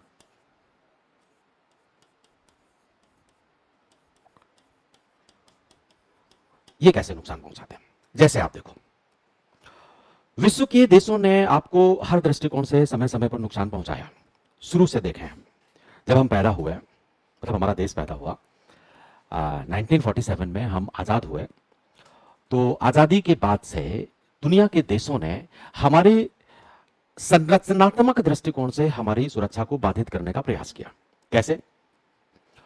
एक तरफ यूएस आएगा या यूरोप के देश आएंगे, वो कहेंगे कि साहब हमारा कॉन्स्टिट्यूशन, हमारी अर्थव्यवस्था, हमारा अप्रोच, लिबरल इकोनॉमी ये बहुत अच्छी है, तो आप ऐसा करो कि इसी दृष्टिकोण से अपने इंफ्रास्ट्रक्चर का डेवलप करो। करेगा वो। दूसरी तरफ यूएसएसआर आएगा, वो कहेगा कि अरे साहब समाजवादी अर्थव्यवस्था बहुत बढ़िया अर्थव्यवस्था है, और जो तीसरी दुनिया के देश हैं, गरीब देश हैं, वहां राज्य शक्तिशाली होना चाहिए। तो आप इस दृष्टिकोण से अपने आप को, कुल मिलाकर के हम अपनी प्रकृति के अनुकूल डेवलप होना चाहते थे, लेकिन इन्होंने क्या करना शुरू किया, हमें अपनी प्रकृति के अनुकूल डेवलप करने के लिए नुकसान पहुंचाना शुरू किया। उसी समय से आपकी संस्कृति पर नुकसान पहुंचा, सांस्कृतिक मूल्यों पर पहुंचाया नहीं, और आज आप देख सकते हैं उन्होंने आपके सांस्कृतिक मूल्यों को परिवर्तित किया, आपके पॉलिटिकल सिस्टम को परिवर्तित किया, आपके गवर्निंग सिस्टम को परिवर्तित किया। इनफैक्ट आप इतनी ऊर्जा नहीं जुटा पाए कि जो गवर्निंग सिस्टम आपने पहले अपनाया हुआ है था उसको आप बदल दें। आज भी पुलिस अधिनियम 1861 के आधार पर ही हम काम कर रहे हैं या नहीं, आप जाकर के हम सुधारने की। तो आप बताइए कि क्या हमारे पास पुलिस को मैनेज करने के लिए कानून बनाने की क्षमता नहीं थी, लेकिन हमने नहीं किया। क्यों नहीं किया? क्योंकि हम एडिक्ट हो गए। कई बार ऐसा होता है ना, जैसे आप लोग पिज्जा खाने के लिए एडिक्ट हो जाते हैं या कोल्ड ड्रिंक पीने के एडिक्ट हो जाते हैं ना। जितने भी कोल्ड ड्रिंक पीते हैं ना या पिज्जा खाते हैं, वो देश के दुश्मन है, शत्रु। हाँ, क्योंकि वो अपने शत्रु हैं। स्वाभाविक सी बात है, क्योंकि वो खाना पीना हमारे स्वास्थ्य के लिए अच्छा नहीं है। तो खाद्यान्न के दृष्टिकोण से उन्होंने आपको भर दिया कि अरे साहब पिज्जा बड़ा स्वादिष्ट होता है, कैसा दिखाते हैं डिजाइन बना करके, दिखाते हैं या नहीं, ऐसा बहुत अच्छा है, तो आप उसको खाती हो। मुंह ऐसे कर रही थी ना वो, ऐसा तो मुझे लगा कि ऐसा ऐसा हो रहा है इसके अंदर अभी, है ना, तो अब मत खाना, ठीक है ना, दाल रोटी खाया करो, ज्यादा बढ़िया वही है। तो ऐसे हम कुल मिलाकर के वैश्विक शक्तियों ने, इसके बाद आप देखो जब हम सक्षम हुए, WTO आया, WTO में जाने के लायक थे क्या हम उस समय, जब हमें WTO में जाना पड़ा, WTO के माध्यम से हमारा बाजार तो उन्होंने खोल दिया, और तब हम सक्षम नहीं थे अपनी वस्तुओं को निर्मित करने में, सारी वस्तुएं कहां से आ गई, हमारे देश में आ गई। आपके पास प्रोडक्शन रेट इतना था ही नहीं, क्योंकि आपका टेक्नोलॉजी इतनी स्ट्रांग नहीं थी, तो ज्यादातर किसकी बिकेंगे। उदाहरण के तौर पर हम करघा का बना हुआ कपड़ा बेचते थे, और जब उधर से मशीन का बना हुआ कपड़ा और सस्ता आएगा, तो लोग सबसे पहले क्या खरीदना चाहेंगे, सस्ता खरीदेंगे, और वो सस्ता खरीदेंगे। रिजल्ट सक्षमता के पहले, ठीक है ना, आप खूब भाषण देते रहे कि साहब समय से पहले विवाह नहीं करना है, समय से पहले विवाह नहीं करना है, और आपने क्या कर दिया, समय से पहले ऐसे देशों के साथ आपने रिलेशन बना लिए जिन्होंने अपनी अर्थव्यवस्था को आपके ऊपर थोप दिया। प्रॉब्लम आएगी या नहीं आएगी, ये विश्व शक्तियों ने किया। वही रही बात ग्लोबल ऑर्गेनाइजेशंस की, तो जितने भी वैश्विक संगठन हैं, क्या इन वैश्विक संगठनों में उन्हीं का प्रभाव था, तो उन्होंने भी आपका, उदाहरण के तौर पर एक उदाहरण समझ लेते हैं। वर्ष 2008 में अनक्लोज कानून है पूरी दुनिया के लिए। अनक्लोज कानून का मतलब समझता है, समुद्री कानून है, और उस समुद्री कानून में यह कहा गया है कि प्रत्येक देश के सराउंडिंग 12 नॉटिकल माइल तक उसका संप्रभु अधिकार है ऐसा या नहीं है, ठीक है। यह नियम सबके लिए है या कुछ देशों के लिए है, सबके लिए है, क्योंकि ये ग्लोबल ऑर्गेनाइजेशन। लेकिन ये हमारे विरुद्ध कैसे रहा, देखो, ये भारत है, ये बांग्लादेश है, ये म्यांमार है, राइट। अनक्लोज कानून, अब हम थोड़ा सा लंबे हैं, हमारी स्थिति ऐसी है, तो स्वभाव था कि मेरे बारे में मत सोचना, हमारा देश, अब 12 नॉटिकल माइल का मतलब यह हुआ कि आपकी संप्रभु सीमा समुद्र पर इतनी हो गई या नहीं हुई। अब इनकी फितरत इतनी है, तो इसमें हमारा दोष है क्या कोई, या इनको इतना ही क्षेत्र मिल रहा है तो इसमें हमारा कोई दोष है क्या।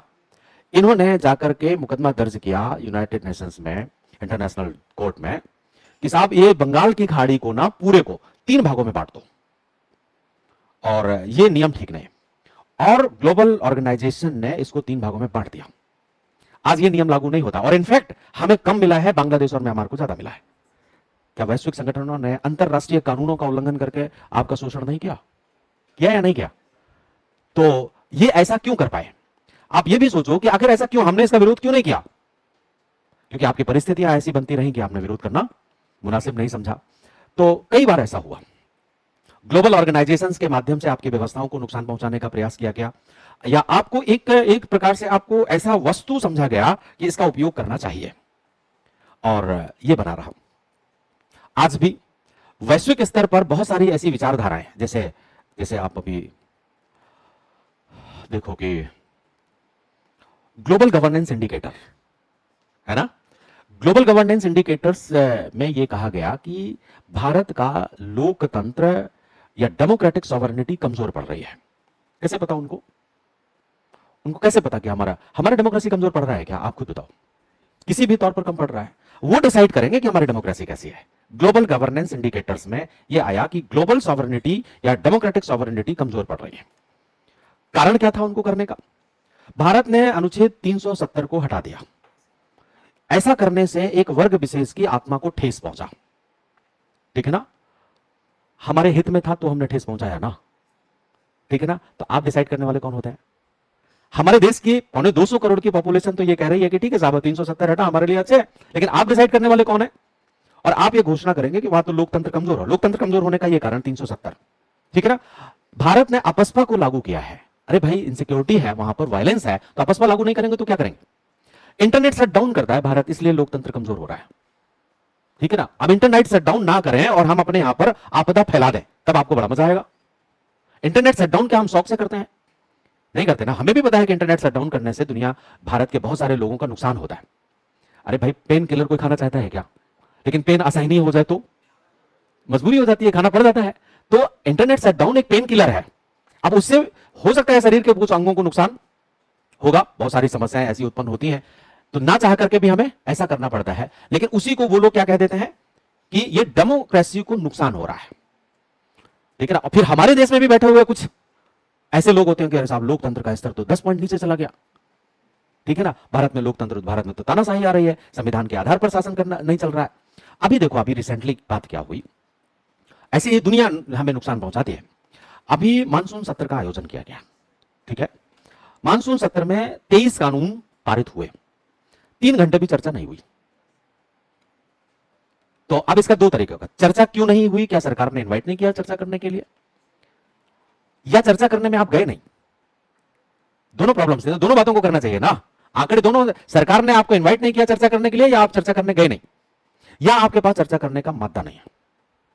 विधेयक में चर्चा करने का मादा होना चाहिए, और विधेयक में पार्लियामेंट हाउस में बैठे हुए 545 लोगों में से 45 लोगों को विधेयक पर चर्चा करने की मादा नहीं है, तो जाएंगे।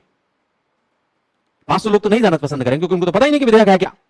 अब वो आ गया पर्सनल डेटा प्रोटेक्शन बिल, उनको डेटा प्रोटेक्शन ही नहीं पता, तो क्या कर लेंगे वो चर्चा?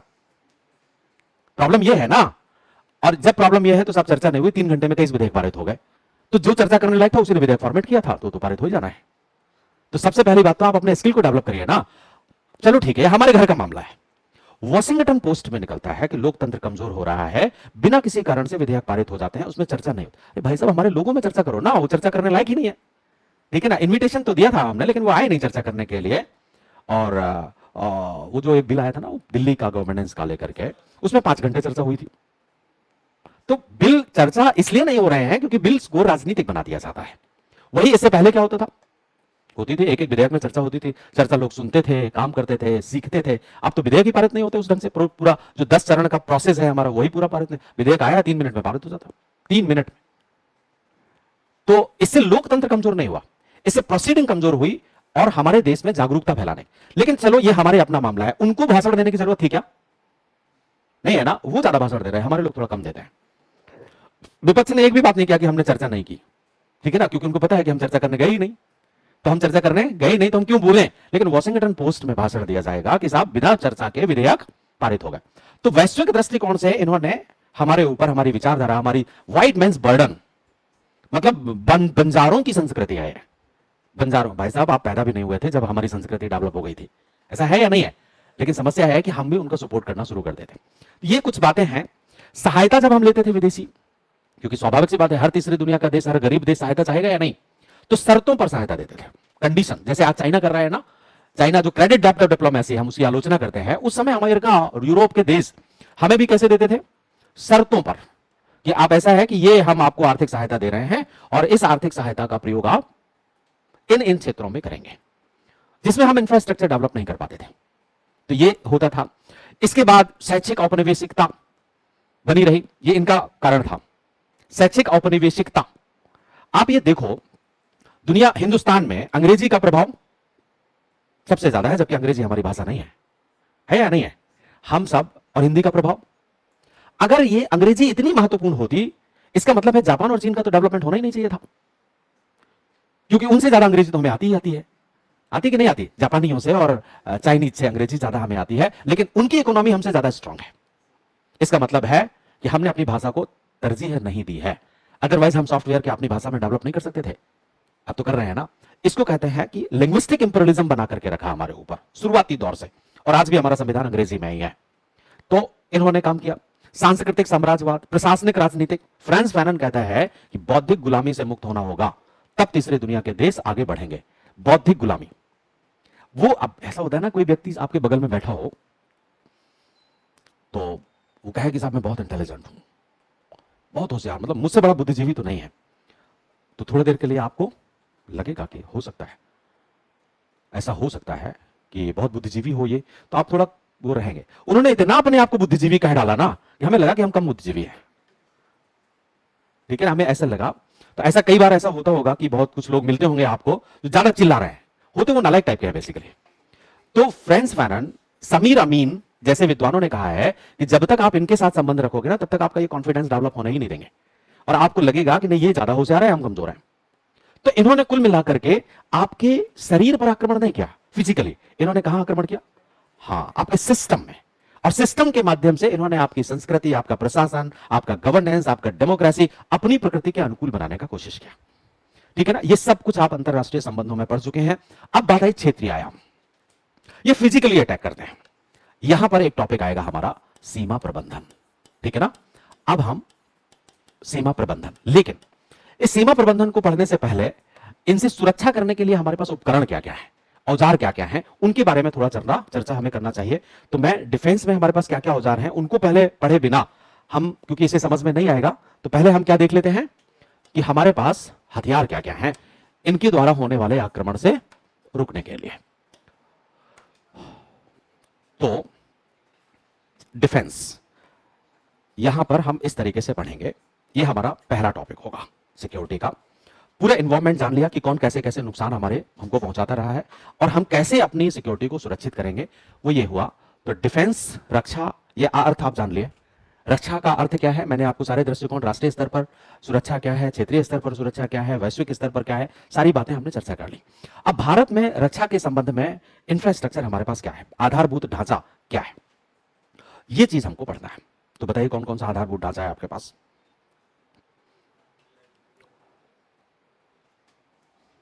रक्षा का आधारभूत ढांचा, ये टॉपिक ये बना के रखना, इसी क्रम में हम लोग।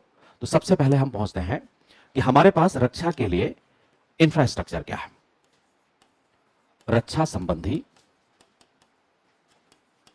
आधारभूत ढांचा। इसमें सबसे पहले हम 3 स्तर पर इसको बांट लेते हैं। एक तो हमारे पास सेना है, 3 प्रकार की सेनाएं होती हैं जो बाहर से रक्षा करेंगी, सेना। दूसरा हमारे पास सीएपीएफ है, सीएपीएफ मतलब केंद्रीय पुलिस बल, ये है। और तीसरा हमारे पास राज्य पुलिस है ना, ये सबकी जरूरत पड़ती है। सीएपीएफ को हम 2 भागों में बांट करके देखेंगे। एक तो हमारे पास सीमा सुरक्षा बल है, सीमा रक्षा बल, जहां पर आप आईटीबीपी, बीपी और एसएसबी, या और इससे पहले चले जाएं तो असम राइफल, असम राइफल, और इसके बाद बीएसएफ, ये सब सीमा रक्षा बल है। इसके बाद आंतरिक रक्षा बल है, आंतरिक रक्षा बल, जहां पर आपके पास सीआरपीएफ है ना, सीआरपीएफ है, आपके पास सीआईएसएफ है, और आपके पास केंद्रीय रेल पुलिस है, सीआरपी, रेल पुलिस है। ये आंतरिक क्षेत्र में काम करते हैं। इसके बाद हर राज्य के पास एक पुलिस है। तो एक अच्छा इंफ्रास्ट्रक्चर है। इसके साथ फिर एक और काम है, आसूचना एजेंसियां हैं, इंटेलिजेंस एजेंसीज भी हैं जो केंद्रीय स्तर पर काम करती हैं, जिनको क्या कहा जाएगा, आसूचना एजेंसियां। बहुत सारी आसूचना एजेंसियां हैं, ये बहुत जरूरी होती हैं, जो देश की रक्षा में काम करती हैं। तो ये तंत्र है हमारा। अब इनके बारे में थोड़ा थोड़ा हमें जानना है। सेना के बारे में तो आप सब जानते ही हैं कि क्या है, 3 सेनाएं हैं। इसमें हमें, क्योंकि सेना जितना जानना है उतना बता देता हूं।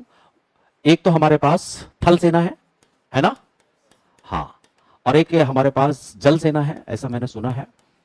अच्छा, और एक हमारे पास है वायुसेना, वायुसेना। तो ये 3 सेनाएं हैं, और तीनों सेनाओं को अगर मिला दिया जाए तो लगभग 25 लाख ट्रूप्स हैं, सैन्यकर्मी हमारे पास है। तो दुनिया की एक तीसरी बड़ी सेना स्वतंत्र सेना है। सेना 4 काम करती है कुल।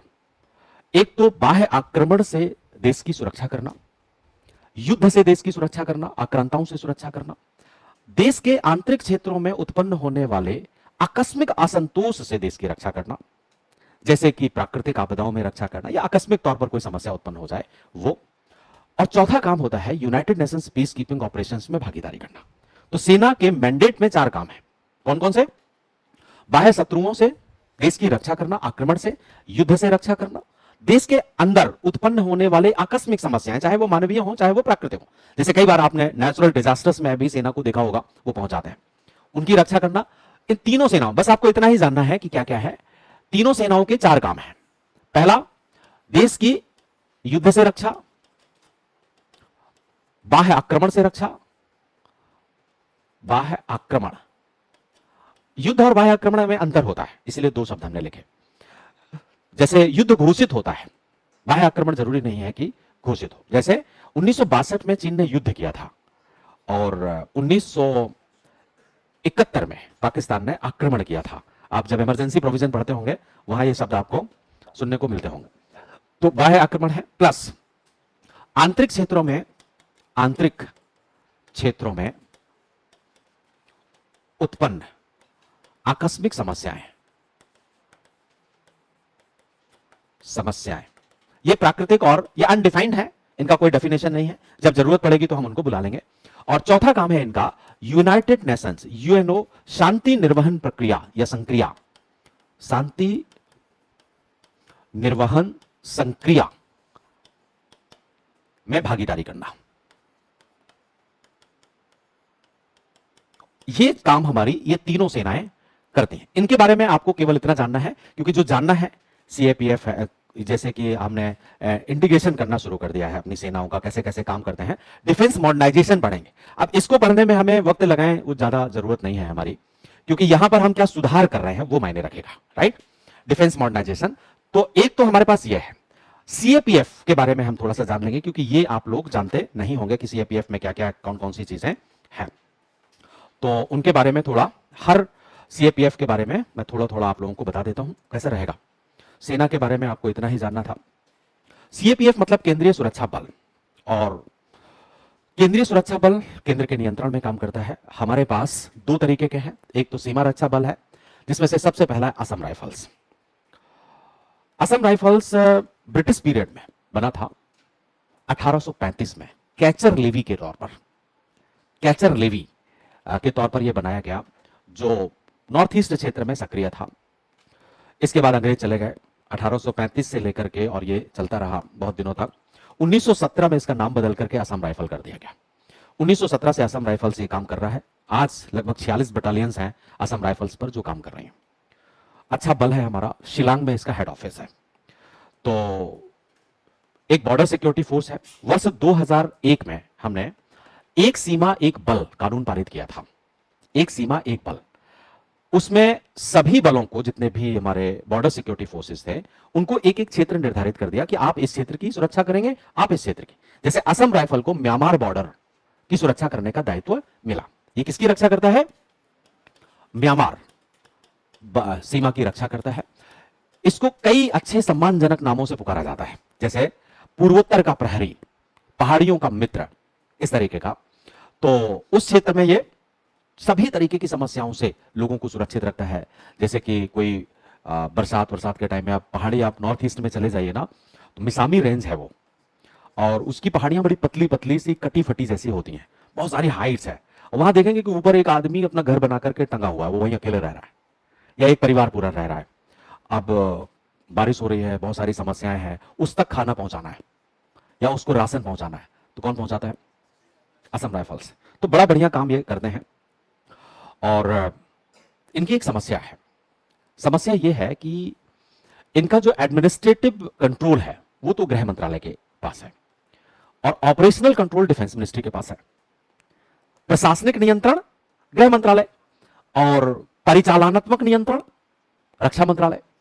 ऐसी स्थिति में इनको जो सुविधाएं मिलनी चाहिए वो नहीं मिल पाई हैं। इसको लेकर के असंतोष प्रकट कर, क्योंकि गृह मंत्रालय के नेतृत्व में जो काम करेगा उसे केंद्रीय पुलिस बल कहा जाएगा, और उसे वो रिस्पेक्ट नहीं मिलेगा जो सेना को मिलता है या नहीं।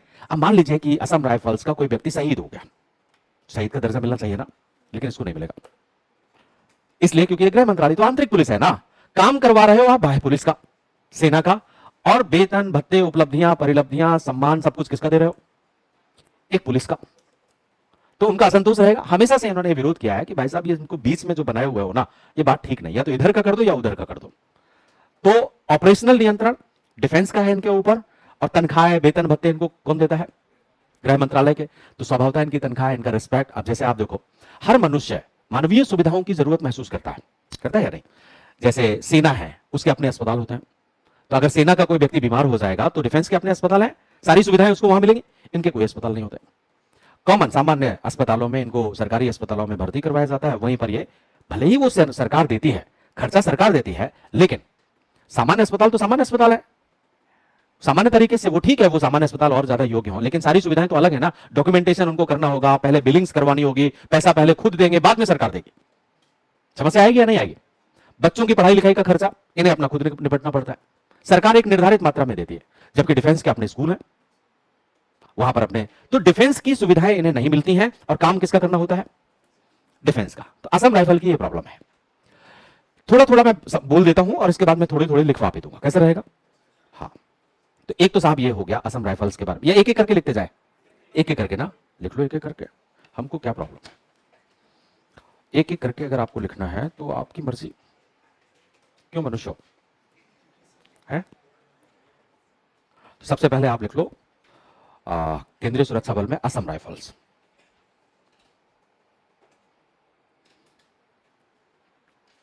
फर्स्ट पॉइंट, असम राइफल का गठन 1835 में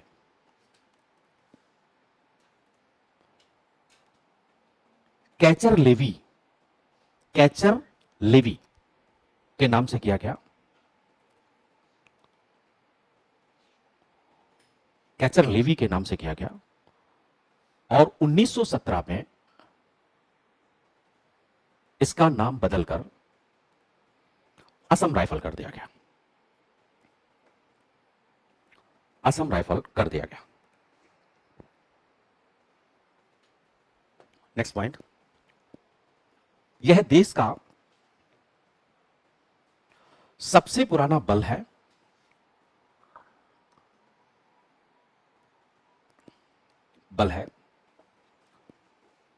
जिसमें आज 46 बटालियन 46 बटालियन काम करते हैं।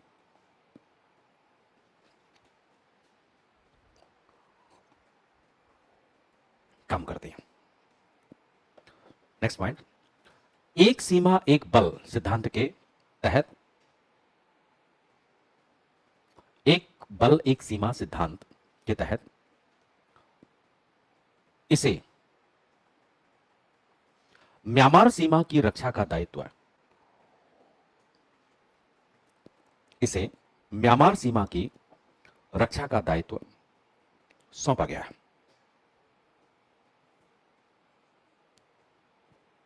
नेक्स्ट पॉइंट, इस बल को पूर्वोत्तर का प्रहरी एवं पर्वतीय लोगों का मित्र कहा जाता है।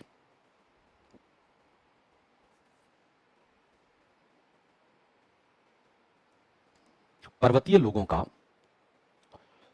मित्र कहा जाता है। नेक्स्ट पॉइंट, इस बल की लंबे समय से मांग रही है कि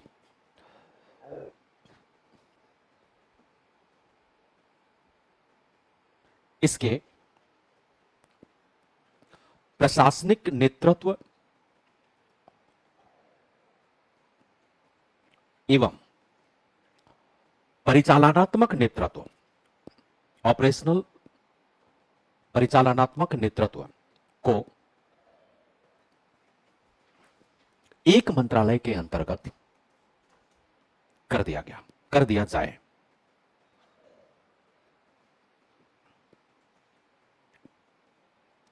ब्रैकेट में लिख देना या ऐसे लिख लो, विदित हो कि असम राइफल का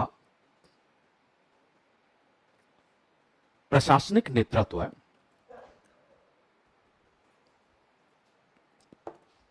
गृह मंत्रालय द्वारा तथा परिचालनात्मक नेतृत्व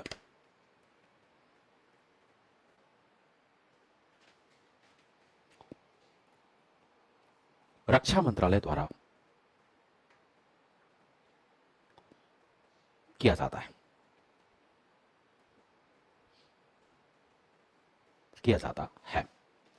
ठीक है। अच्छा, मैं सारे जितने भी बॉर्डर सिक्योरिटी फोर्स हैं उनके काम एक साथ लिखवा दूंगा, सबके काम एक जैसे हैं। ठीक है, जितने भी बॉर्डर सिक्योरिटी फोर्सेस हैं उनके सारे के काम, तो जिनकी स्पेसिफिक है वो अलग अलग हम कर लेते हैं और काम सारे के एक जगह कर लेंगे। कैसा रहेगा? ठीक रहेगा। तो अभी यहां एक प्रश्न लिख लो असम राइफल्स का, लेकिन उत्तर अभी नहीं बनेगा। उत्तर बनेगा जब हम काम या सारे सिक्योरिटी फोर्सेस पे पढ़ लेंगे तब। लेकिन प्रश्न आप रख लो, क्योंकि फिर बाद में प्रश्न हमें ध्यान नहीं रहेगा। असम राइफल या भारत की आंतरिक सुरक्षा, ऐसे लिखो, भारत की आंतरिक सुरक्षा में असम राइफल द्वारा निभाई गई भूमिका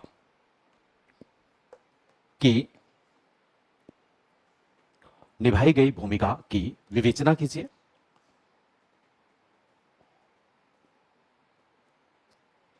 साथ ही इस बल के दोहरे नियंत्रण के संरचना के मुद्दे पर टिप्पणी कीजिए। ठीक है, तो भूमिका तो अभी आपको पता नहीं है, वैसे मोटा मोटी आप जानते हैं कि पूर्वोत्तर क्षेत्रों की सुरक्षा का दायित्व उनके पास होता है, हर प्रकार से ये रक्षा करते हैं। तो एक तो हमारा हुआ असम राइफल्स, इसके बाद एक हुआ पुराना आईटीबीपी है। 1962 में जब भारत और चीन के बीच युद्ध हुआ तो हमें यह महसूस हुआ कि चीन बॉर्डर पर सेना की मदद करने के लिए, सेना का सहयोग करने के लिए उस सीमा क्षेत्र के जानकारों का एक समूह होना चाहिए। एक सेना हमारे पास ऐसी होनी चाहिए जो वहां के लैंडफॉर्म्स के बारे में, वहां के सामाजिक पृष्ठभूमि के बारे में, जो लोग वहां रह रहे हैं उसके बारे में जानकारी रखे। तो युद्ध के दौरान ही हमने आईटीबीपी का गठन कर दिया था। 24 अक्टूबर सन 1962 को आईटीबीपी का गठन हुआ। 21 अक्टूबर को युद्ध शुरू हुआ था, तो 2-3 दिन बाद ही आईटीबीपी का गठन कर दिया गया और बहुत सारे लोग रख दिए गए। आज आईटीबीपी बहुत सक्षम है। पूरे के पूरे चीन बॉर्डर में एक सीमा एक बल सिद्धांत पर चीन बॉर्डर पर यह काम करती है। ये आपका लद्दाख का काराकोरम राजमार्ग है ना, वहां से लेकर के और अरुणाचल प्रदेश के चांगलैंग, तिरप, इन सब में एक दर्रा है दिपहुला, है ना, एंड ईस्टर्न दर्रा है हमारा, ये वहां तक ये फैला हुआ है। बहुत बढ़िया से काम करते हैं ये। लगभग 49 बटालियंस हैं इनके पास में। इनके जो ट्रूप्स हैं वो 21,000 फीट की ऊंचाई पर काम करते हैं। इन्हें हिमवीर भी कहा जाता है, हिमवीर। तो एक अच्छे योद्धा है। अफगानिस्तान दूतावास की रक्षा का दायित्व भी इन्हीं के पास है, 2014 से ये कर रहे हैं। अगर आप कैलाश मानसरोवर की यात्रा करने जाएं तो भी आपको यही सुविधाएं उपलब्ध करवाएंगे। उनकी यात्रा में सभी तरीके की सुविधाएं ये देते हैं। तो हमारे पास एक अच्छा बल आईटीबीपी भी है। आपदा प्रबंधन में इनकी अच्छी खासी भूमिका है आजकल। और केदारनाथ त्रासदी में आपने देखा था 2013 में ना, इन्होंने अच्छी भूमिका आपके एनडीआरएफ और एसडीआरएफ से मिलकर के की थी। एनडीआरएफ में भी आईटीबीपी की 2 बटालियन है जो उनके साथ काम करती हैं। तो ये एक अच्छा सैन्य बल है हमारा जो काम करता है। इसकी कुछ भूमिकाएं रही हैं, जैसे कि स्टैंड ऑफ 2017, जब डोकलाम स्टैंड ऑफ हुआ था चीन के साथ में हमारी सेना का, तो आईटीबीपी ने वहां पर डक करके काम किया था। वहां सेना की जरूरत हमें पड़ी नहीं और उन्होंने उनको खदेड़ दिया। तो अच्छा है। और मेरे व्यक्तिगत संबंध बड़े अच्छे हैं इनके साथ, आईटीबीपी के साथ में। तो बहुत बार, 3-4 बार मैंने आईटीबीपी को संबोधित किया है और उन्हें बताया है कि युद्ध कैसे लड़ना है। अब आप कहेंगे एक सिविलियंस युद्ध कैसे लड़ना है ये उनको सिखाएगा? हाँ, ऐसा हमने किया है।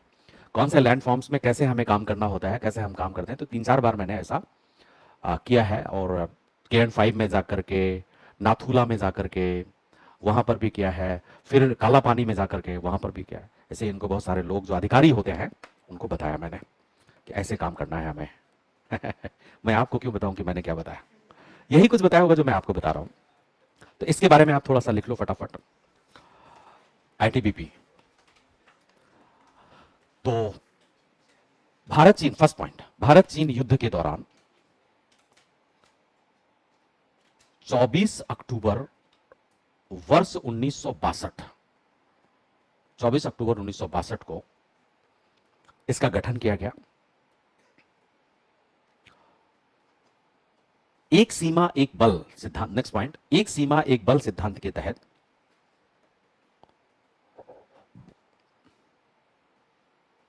चीन सीमा की रक्षा इनका दायित्व है, इनका दायित्व है। नेक्स्ट पॉइंट, आईटीबीपी अफगानिस्तान में भारतीय दूतावास की रक्षा करता है तथा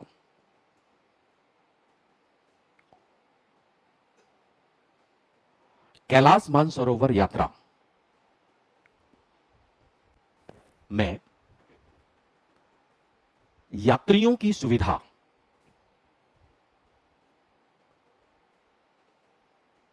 सुरक्षा एवं प्रबंधन करता है।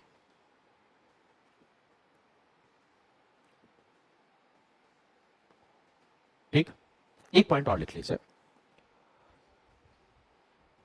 केदारनाथ त्रासदी के दौरान आपदा प्रबंधन और डोकलम में भारत चीन सीमा तनाव के दौरान आईटीबीपी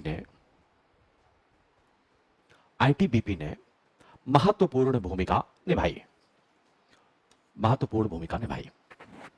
अब साहब एक और आता है एसएसबी। यह भी उसी समय हमें जरूरत महसूस हुई जब चीन के साथ युद्ध लड़ रहे थे।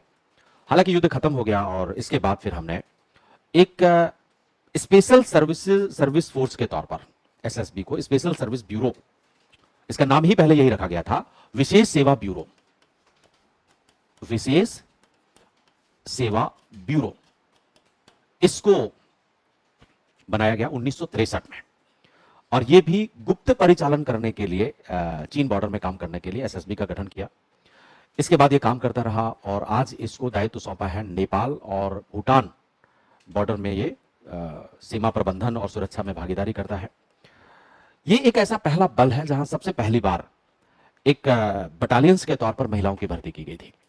तो ये जरूरत भी था क्योंकि ये नेपाल बॉर्डर में काम करता है और नेपाल बॉर्डर हमारा ओपन खुला हुआ है, तो बहुत सारी महिलाएं भी आवागमन बॉर्डर को मैनेज, बॉर्डर को इधर उधर, तो बहुत सारी तस्करी करने वाली क्यों सीमा हैदर वहीं से आई है ना, बिल्कुल सही बात है। तो महिलाएं बहुत सारी तस्करी करती हैं, सीमा पार करके सीमा हैदर आई। तो आजकल वो एक और जो जिसको ना उसको क्या ना, अब वो पाकिस्तान चली गई है ना, वो भी सीमा पार कर गई। हाँ है, क्या हो गया, इक्वल हो गया। चलो ठीक है, तो ये एक सीमा एक बल के तहत हमने इसको आज दायित्व सौंपा हुआ है नेपाल और भूटान का। इसमें भी 2-3 लाइनें लिख लो आप कुल। विशेष सेवा ब्यूरो के तौर पर वैसे सीमा हैदर ने बहुत सारे लोगों की रोजी रोटी चला दी है ना यूट्यूब में। एक उसने कहा था कि कैसा ये लगता है लप्पू जैसा, उसका भी रेटिंग अच्छी हो गई है ना। तो बताइए आजकल बड़ा है, उसका भी सुना है अच्छा खासा यूट्यूब चैनल चलने लगा है। लिखो, वर्ष 1963 में विशेष सेवा ब्यूरो के तौर पर इसका गठन किया गया और आज एक सीमा एक बल सिद्धांत के तहत नेपाल और भूटान सीमा की रक्षा इसका दायित्व है।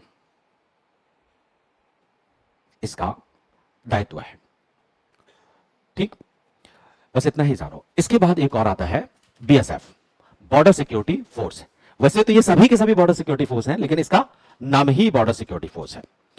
तो हुआ क्या कि वर्ष 1965 में जब हमारा पाकिस्तान के साथ युद्ध हुआ तो हमें यह लगा कि पाकिस्तान बॉर्डर में भी एक बॉर्डर सिक्योरिटी फोर्स होना चाहिए और बीएसएफ का गठन किया गया। फिर इसके बाद एक सीमा एक बल के तहत बीएसएफ को दायित्व भी सौंप दिया गया। पाकिस्तान और बांग्लादेश बॉर्डर पर यह काम करता है।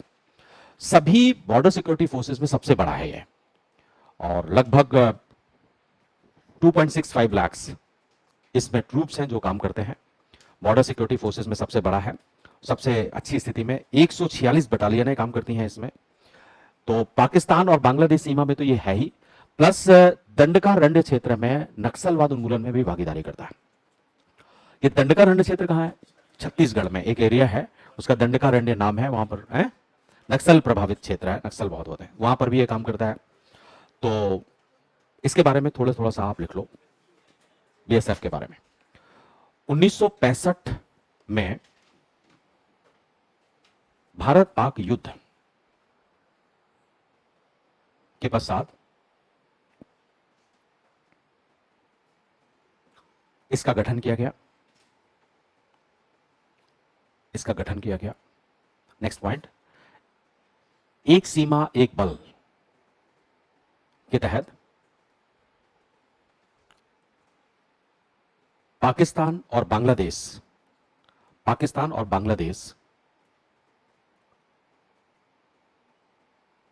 सीमा की सुरक्षा, इसका दायित्व है, इसका दायित्व है। इसकी एक पॉइंट और लिख लीजिए, इसकी कुछ बटालियन है छत्तीसगढ़ के दंडकारण्य क्षेत्र में नक्सलवाद के उन्मूलन के उद्देश्य से तैनात की गई हैं, ठीक है। तो ये सीमा बल है। अब हमें यह देखना है कि ये जितने भी बॉर्डर सिक्योरिटी फोर्स हैं हमारे, ये काम क्या करते हैं, इनके कार्य क्या है। तो इनके कार्यों को दो भागों में बांट दिया जाए। एक तो युद्ध काल में ये क्या कार्य करते हैं, युद्ध काल में, और दूसरा ये शांति काल में क्या काम करते हैं। तो इससे आपका काम आसान हो जाएगा। जैसे ये एक प्रकार की सेना की सहायक कंपनियां होती हैं, सहायक एजेंसियां। तो युद्ध के दौरान जब सेना युद्ध कर रही होती है तो उनको सुविधा देना, उनको लोकेशंस के बारे में बताना, उस भूस्थलाकृतियों के बारे में अवगत करवाना कि कहां से हमारी पोजीशन अच्छी रहेगी, कहां से हमें युद्ध करना चाहिए। क्योंकि ये एक प्रकार से आप ऐसे कह सकते हैं कि युद्ध के दौरान सेना को गाइड करते हैं, ठीक। एक तो ये हुआ। छोटे मोटे युद्ध अगर होते हैं, आरंभिक तौर पर युद्ध करना है तो वो यही करते हैं। सेना सब फर्स्ट अटैक कौन करेगा, फर्स्ट प्रोटेक्शंस कौन करेगा, वो ये करेंगे। इसके बाद सेना को बुलाया जाएगा, फिर सेना को ये गाइड करते हैं, सेना की जरूरतों को पूरा करते हैं। और जैसे जैसे सेना आगे बढ़ती चली जाती है, जीती हुई भूमि पर कब्जा करना यह इनका दायित्व होता है, उसे उस पर कब्जा बनाए रखना, जीती गई भूमि पर कानून व्यवस्था को लागू करना, यह इनका दायित्व है। युद्धबंदी जब बनाए जाते हैं तो युद्धबंदियों की रक्षा करना, उनको घेर करके रखना। जैसे 1971 में हमने लगभग 92,000 सैनिकों को युद्धबंदी बनाया था। तो इन्हें बीएसएफ ने ही घेर लिया था, भेड़ बकरियों की तरह उनको रखा, यहीं रहो, क्योंकि ये कभी ये आत्महत्या भी कर सकते हैं, भाग सकते हैं, देश के अंदर घुस सकते हैं, समस्या उत्पन्न कर सकते हैं, फायरिंग कर सकते हैं। तो इनके ऊपर तो इनकी रक्षा करना, उनको बनाए रखना। सीमावर्ती क्षेत्रों में ये सब तरीके से ये सैनिकों को हमारे सपोर्ट करते हैं। लेकिन युद्ध हमेशा तो होता नहीं रहता। शांति काल में भी अपने काम को, सबसे पहला शांति काल में सीमाओं की रक्षा करना इनका दायित्व है। अवैध आप्रवासन को रोकना, इलीगल इमिग्रेशन अगर होता है उसे रोकना, घुसपैठ, तस्करी, सब सीमा के क्षेत्र पर यह काम करते हैं। लेकिन विगत कुछ वर्षों से इन्होंने एक अच्छे काम करने और शुरू किया है। जैसे आजकल ये टीचिंग का काम भी कर रहे हैं। हाँ, होता क्या है कि पैट्रियोटिज्म डेवलप करना है हमें, परिधि क्षेत्र में राष्ट्रभक्ति की भावना को विकसित करना है। तो ये उस राष्ट्रभक्ति की भावना को जाने के लिए स्कूल में जाएंगे। अब जैसे किसी व्यक्ति के अंदर प्रवृत्ति पढ़ाने की है और वो सेना में भर्ती हो गया, तो प्रवृत्ति एटीट्यूड क्या है, तो वो स्कूल में जाएगा किसी सरकारी स्कूल में कि भाई साहब 1 घंटे हम पढ़ाएंगे। और जब वो पढ़ाएगा तो स्वाभाविक सी बात है कि उसके अंदर ऊर्ज, साहस, ओजस्विता होगी या नहीं होगी। और छोटे छोटे जो बच्चे 10, 12, 15 साल के होते हैं, वो एकदम कच्चा घड़ा है। जैसा आप उनको पढ़ाएंगे, स्मार्ट सा टीचर होगा। तो अब जैसे हम उबड़ खाबड़ लोगों को थोड़ी ना सह सकते हैं बच्चे, वो कह, अरे पता नहीं बूढ़ा सा कोई आ गया पढ़ाने के लिए, वो एक स्मार्ट सा मास्टर पहुंचेगा पूरी तरीके से ड्रेसअप होकर के, तो बच्चों के लिए बड़ा आकर्षण होता है। टीचर को कैसा होना चाहिए उनके लिए, हाँ, जो बढ़िया से हो, तो उनका प्रभाव बढ़ता है और उनके मस्तिष्क में एक राष्ट्रभक्ति की भावना जागृत होती है। तो आजकल उन्होंने पैट्रियोटिज्म को डेवलप करना शुरू कर दिया। प्लस वेलफेयर, के स्कीम्स में ये पार्टिसिपेट करते हैं। अभी हमने पिछले 6-7 महीने में ये काम शुरू किया है। हमारे बीएसएफ के जवान और सेना के, इनफैक्ट सेना भी ये काम कर रही है, इन्होंने उन्हीं की भाषा पाकिस्तान बॉर्डर में शुरू किया है, उनकी भाषा, संस्कृति, रहन सहन सब कुछ बदल दिया अपना, और उनके बीच में ही रह रहे हैं कैंप से निकल करके। इसके बाद अब घूम फिर रहे हैं, सारा कश्मीरी संस्कृति को सीख लिया, पढ़ लिया आप सबको होना। तो वहां पर बहुत सारे लोग दिखेंगे, जब दिखेंगे तो उनसे बातचीत करेंगे, उन्हीं बातों के दौरान उनके ओपिनियंस को कन्वर्ट करना, ताकि उन्हें यह बताया जाए कि हम आपको कितना प्रेम करते हैं, इंडियंस आपको कितना प्रेम करते हैं, भारत के जो सामान्य लोग हैं देश के अंदर रहने वाले, वो आपको कितना प्रेम करते हैं। अब अगर वही लोग उसको बताएंगे, जैसे आप देखो कि आपके ही लोग आपकी संस्कृति को अगर कुछ गड़बड़ कह देंगे तो बहुत ज्यादा समस्या नहीं है, और दूसरा कोई कह दे तो समस्या है या नहीं है। तो अब आप पहले उनका बनिए, उनका बन करके ये काम करिए। तो आजकल ये काम भी वहां पर किया जा रहा है। तो सबसे पहले आप काम लिख लीजिए युद्धकाल के दौरान, कल करेंगे। अच्छा, आज तो 2 ही घंटे पढ़ना है ना हमें, ठीक है, अभी मेरी क्लास भी है और, तो ठीक है कल लिख लेंगे, ठीक है। और कल हम ये निकल करके और फिर हम कहां पहुंच जाएंगे, आंतरिक रक्षा बल में, ये हम करेंगे कल। और इसके बाद आसूचना एजेंसियों का मैंने नोट्स बनाया है इन्हीं हाथों से, तो वही मैं आपको दे दूंगा। कैसा रहेगा, समझा मैं दे दूंगा और लिखा हुआ मैं आपको दे दूंगा, ठीक रहेगा ना। बिल्कुल जैसे मैं आपको बोल के लिखवाता हूं वही मैंने वो लिख दिया, तो हमारा समय भी बच जाएगा और ठीक रहेगा ना। Okay, thank you very much.